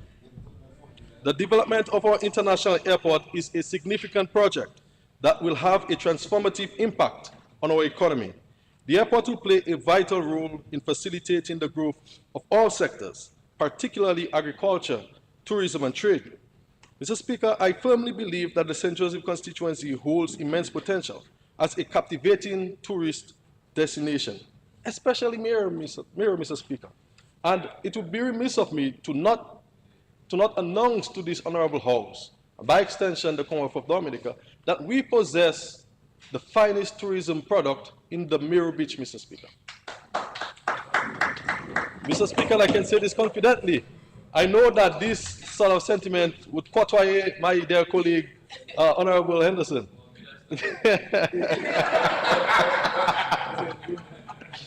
Mr. Speaker, and I will do everything in my power. I also exploit the opportunities and the monies allocated for tourism, for community tourism, to ensure that we continue developing the Mirror Beach, Mr. Speaker, especially where beachfront facilities are concerned, public restrooms, Mr. Speaker. And we speak about picnic areas and huts and, you know, all sorts of development in the Mirror region, Mr. Speaker. Mr. Speaker, we will also enhance the allure and bolster the tourism industry in the St. Joseph constituency. And I am fully committed to this transformative endeavor. Over the past weeks, Mr. Speaker, we have, for example, established different cleanup campaigns in every single hamlet of this constituency, Mr. Speaker. It is my intention that we continue such campaigns because we recognize the importance of conserving and preserving our pristine beaches, Mr. Speaker. Mr. Speaker, as we strive to provide an enjoyable stay for tourists, I am also committed to enhancing other parts of tourism, Mr. Speaker, other areas where tourism is concerned. For example, Mr. Speaker, in Layu, we plan on introducing beach spots, Mr. Speaker, to promote sports tourism, Mr. Speaker. Mr. Speaker, with all of the allocations made, I believe that this is more than possible, Mr. Speaker. In the domain of agriculture and fisheries, Mr. Speaker, our agricultural sector is poised for transformation, and I am committed to empowering local farmers and driving economic growth within my constituency, with profound emphasis placed on the community of Bells. Now, Mr. Speaker, I can say to my constituents that I have received a commitment from a trusted ally who has never went back on their word and who has never disappointed us, Mr. Speaker, that I have received a commitment from that trusted ally of 2 greenhouses, Mr. Speaker. 2 greenhouses, Mr. Speaker. And as alluded to by the Minister for Agriculture, the price of a greenhouse is in excess of $13,000. I can say to the people,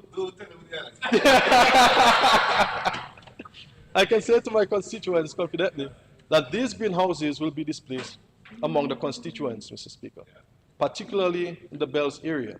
So, for example, we will place one of the greenhouses under the management of the Bells Farmers Group, and the other greenhouse under the management of the Meru Young Farmers, with both greenhouses remaining under the ownership of the constituency office, Mr. Speaker.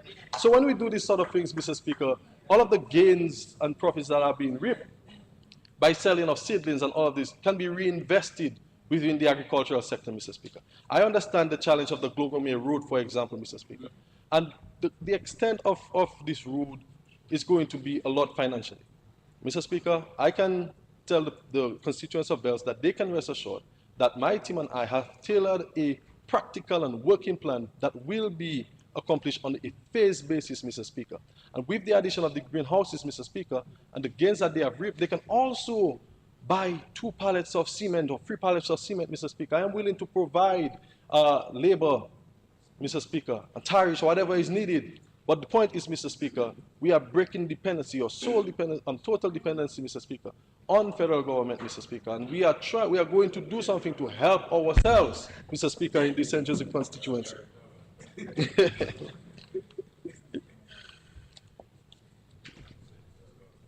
Mr. Speaker, members, esteemed members of Parliament, and fellow citizens, as we delve into the domain of education, in highlighting the significant investments that our government has made in the education of our children, ensuring that they have the best possible start in life and access to opportunities for their advancement.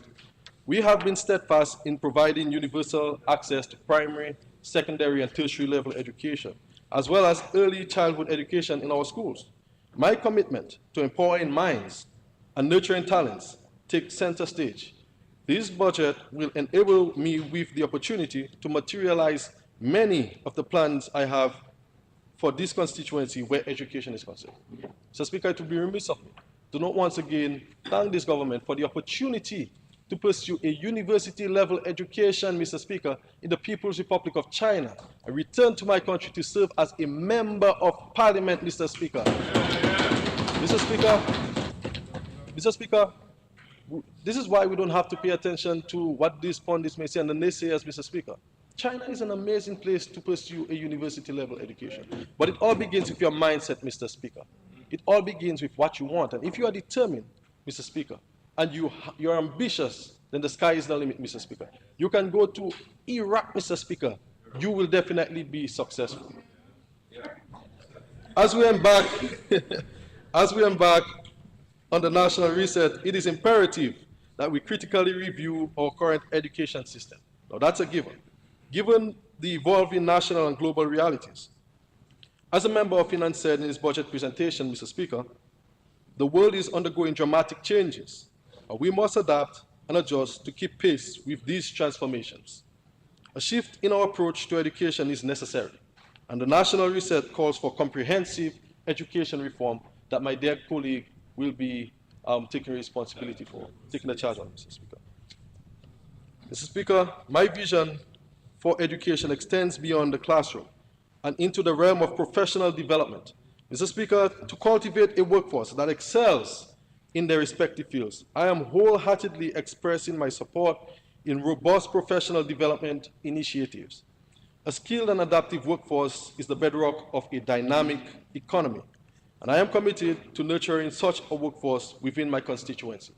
Mr. Speaker, I would like to use the above-mentioned vision to reemphasize the importance of the budget estimates before this Honorable House. Mr. Speaker, where housing is concerned, the people of St. Joseph are extremely grateful to the interventions of this government where housing, as I said, Mr. Speaker, is concerned. Mr. Speaker, this government continues to work assiduously towards the realization of the goal to build 5,000 climate-resilient houses for citizens or residents of this country who deserves these houses. And we'll play a part in the St. Joseph constituency by continuing these sort of interventions, Mr. Speaker, for helping the most vulnerable constituents among ourselves. And I would like to announce to the people of the St. Joseph constituency that we have identified areas in the communities of St. Joseph, Layu, and Bells, of where possible housing construction can be done, Mr. Speaker. Finally, the domain of national security. Mr. Speaker, safeguarding the safety, well-being, and prosperity of my constituents is of paramount importance to me. With allocations made to the Ministry of National Security, Three more minutes. I am committed to taking the necessary steps to ensure the protection of my people. Mr. Speaker, as we speak, there are ongoing construction works or rehabilitation works at the St. Joseph Police Station, at the St. Joseph Police Station.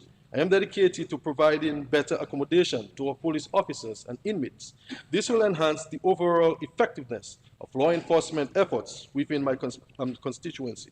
Mr. Speaker, recognizing the importance of emergency preparedness, I am in support to invest the additional personnel in key services, including the Dominica Police Force, the Fire Service, and Prison Service. This will significantly enhance our emergency response capabilities, ensuring that our constituency and country are well prepared to address any situation. In conclusion, Mr. Speaker, the St. Joseph constituency stands at the threshold of comprehensive development. With the prudent allocation of budgets and strategic implementation, I am well prepared to take bold strides towards progress and prosperity. My commitment to my constituents and beloved nation is unwavering. Together, with the support of this esteemed assembly, we will pave the way for a brighter and more prosperous future for all. With these few words, Mr. Speaker, I once again vehemently espouse the budget estimates before this Honorable House. I thank you.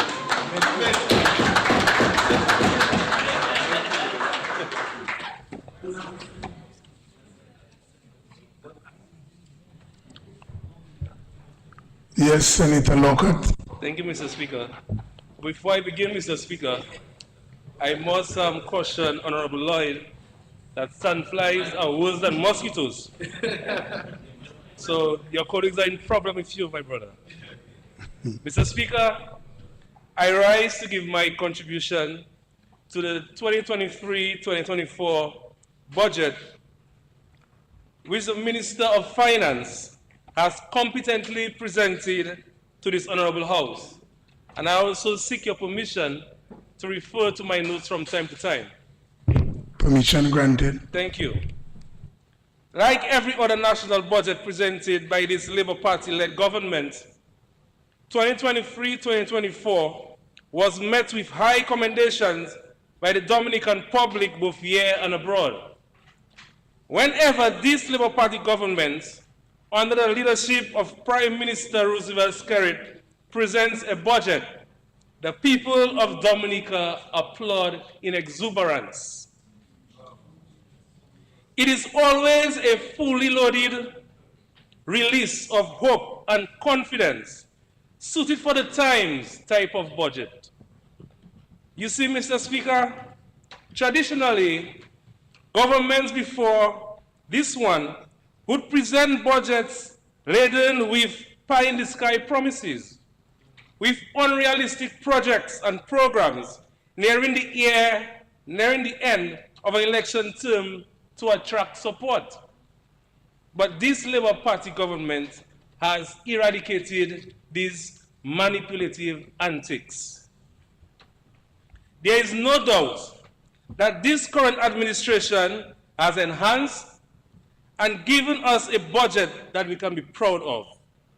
Through observation, great analysis, and meticulous planning, this 2023-2024 budget was well tailored to cater for the well-being of every Dominican, not only living in Dominica, but Dominican diaspora around the world. Mr. Speaker, while the global economy has taken a massive hit and is still in recovery mode, your government in Dominica is saying to you that it will maintain every social safety net program, programs that will continue to benefit individuals and families, while other countries have been making cuts to their social safety programs.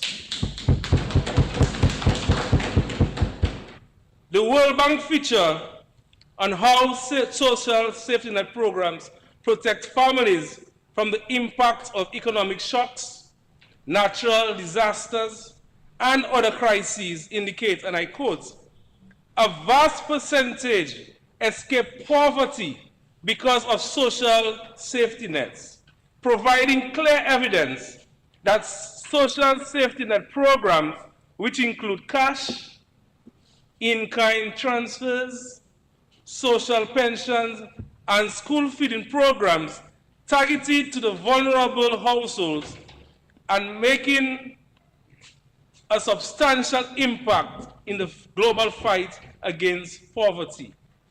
Social safety net program," and end of quote, sorry. Social safety net programs not only have a positive and significant impact on education, health, and food security, but they also promote households' ability to generate income, which can positively impact the local economy. Mr. Speaker, there is one program that has been criticized and vilified by the opposition forces. They had nothing good to say about this program, while this government consistently championed the vast benefits of that program, and the evidence of the success stared them right in their face. They continued their assault. After all that was said about this program, we will soon celebrate a milestone of a decade of this program. Mr. Speaker, I'm speaking about the National Employment Program. 10 years and still standing. This program has stood the test of time. And Mr. Speaker, I dare say that these people owe the NEP a public apology. Mr. Speaker, the contributions of the NEP on Dominica's socio-economy and the success stories are nothing short of amazing. The program's impact on single mother-headed households has been echoed multiple times. Some may not be aware that the NEP assistance to elderly goes beyond just physical care, but also into cleaning their yards, painting their homes, and sometimes conducting minor home repairs. Mr. Speaker, the program continues to play its part in resilience and mitigating the impact of natural disasters. As recently as during the passage of Tropical Storm Brett, the country was in a better state of readiness because of the work carried out by the NEP.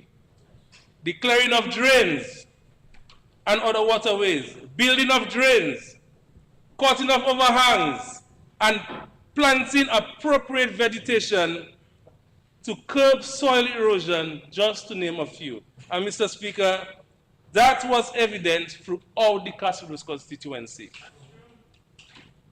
Many businesses and organizations around Dominica continue to benefit from the human resources provided by the NEP program. And I suggest, Mr. Speaker and Minister Kosia, that moving forward, that we term this component the human resource grant, because this is exactly what it is. Government is in fact providing the staff and covering the wages. Basic maths will prove the significant benefits and savings that these businesses realize due to the NEP program. They can now use these savings to reinvest and to expand as their profit margin increase. And I say, long live the NEP. Mr. Speaker, the commitment and thrust of this government to improving the housing condition of the country's disadvantaged population by providing quality, safe, adequate, and sustainable housing is unprecedented.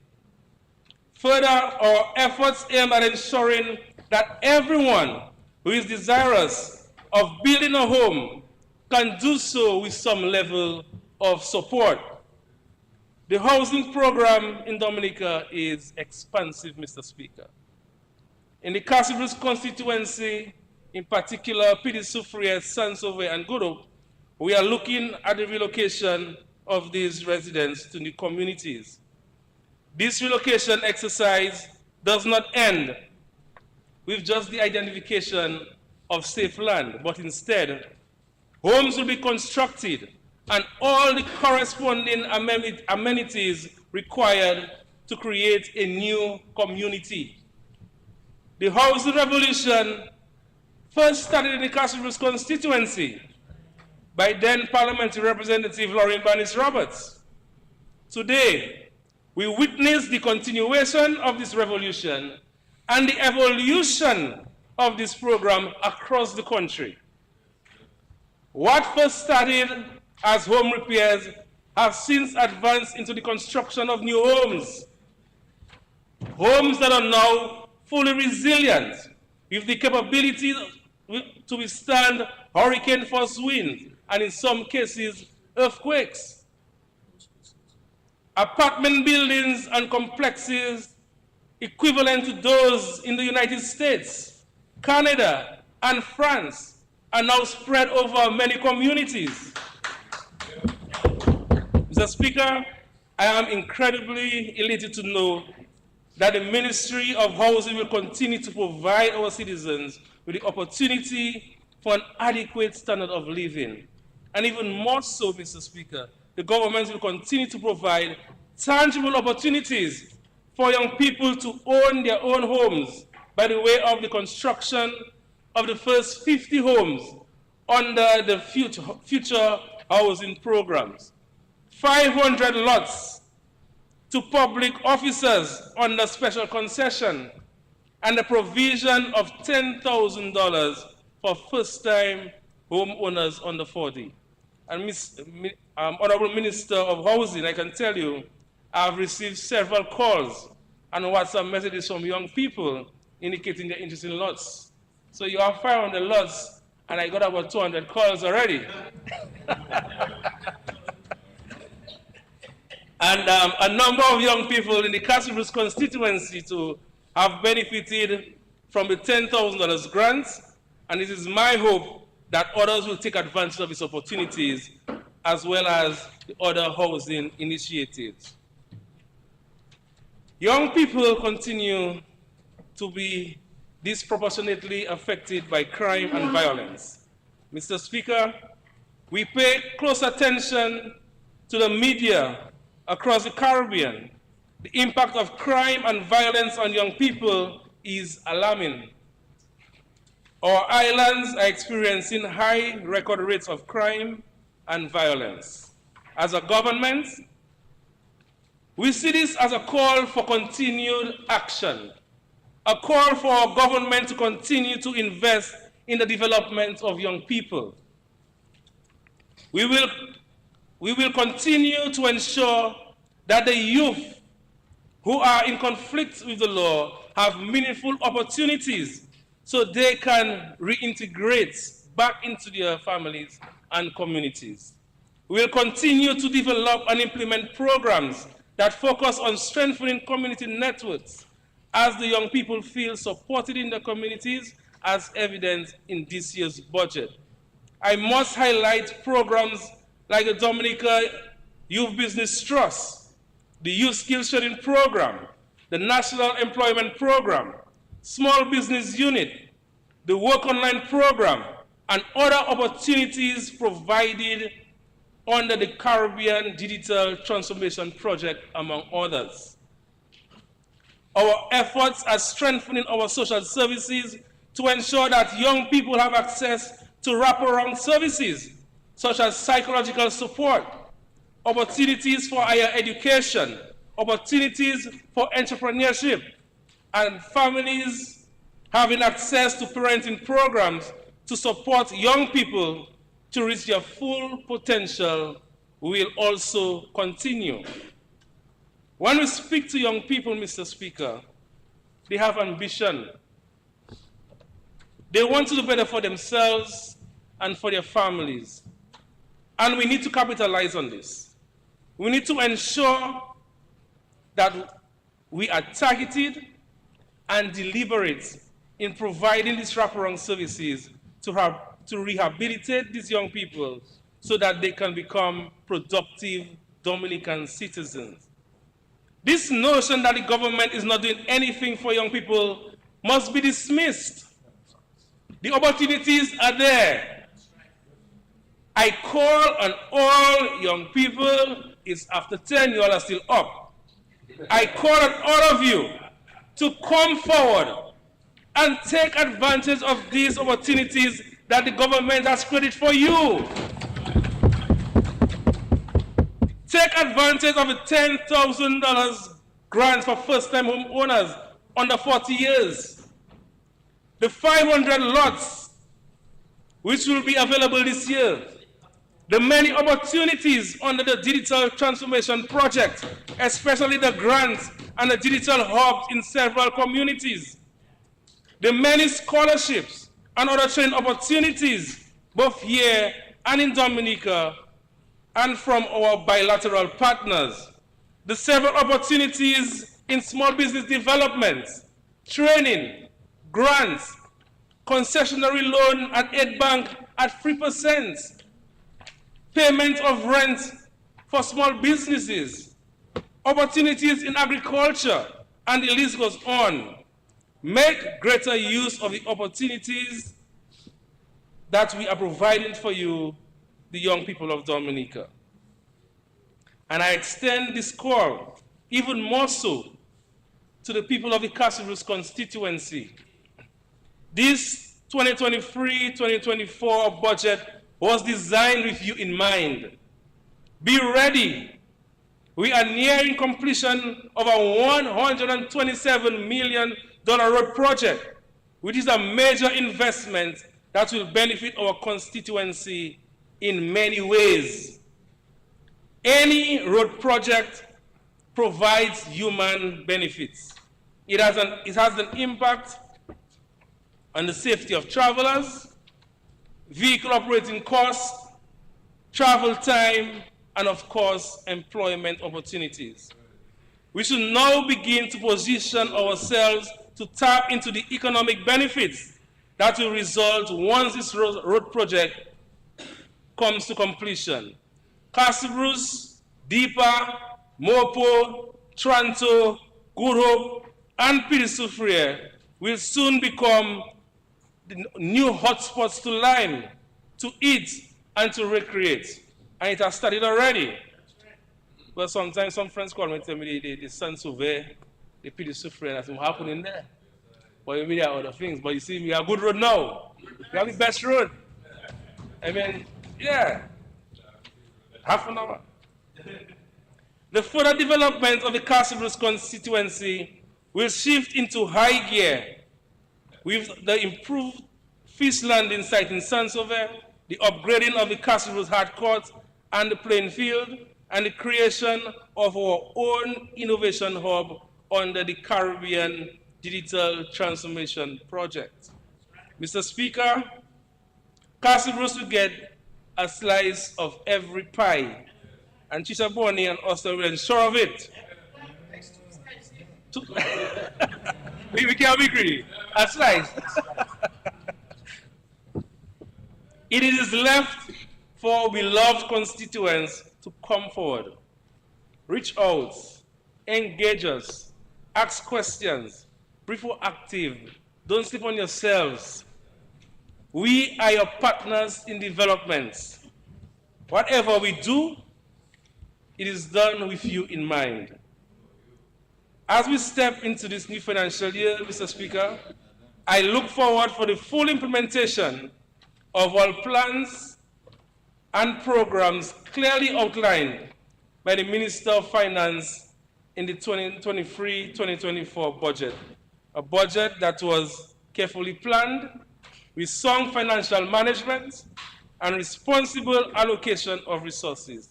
And with these few words, Mr. Speaker, I give my fullest support to this budget. Thank you.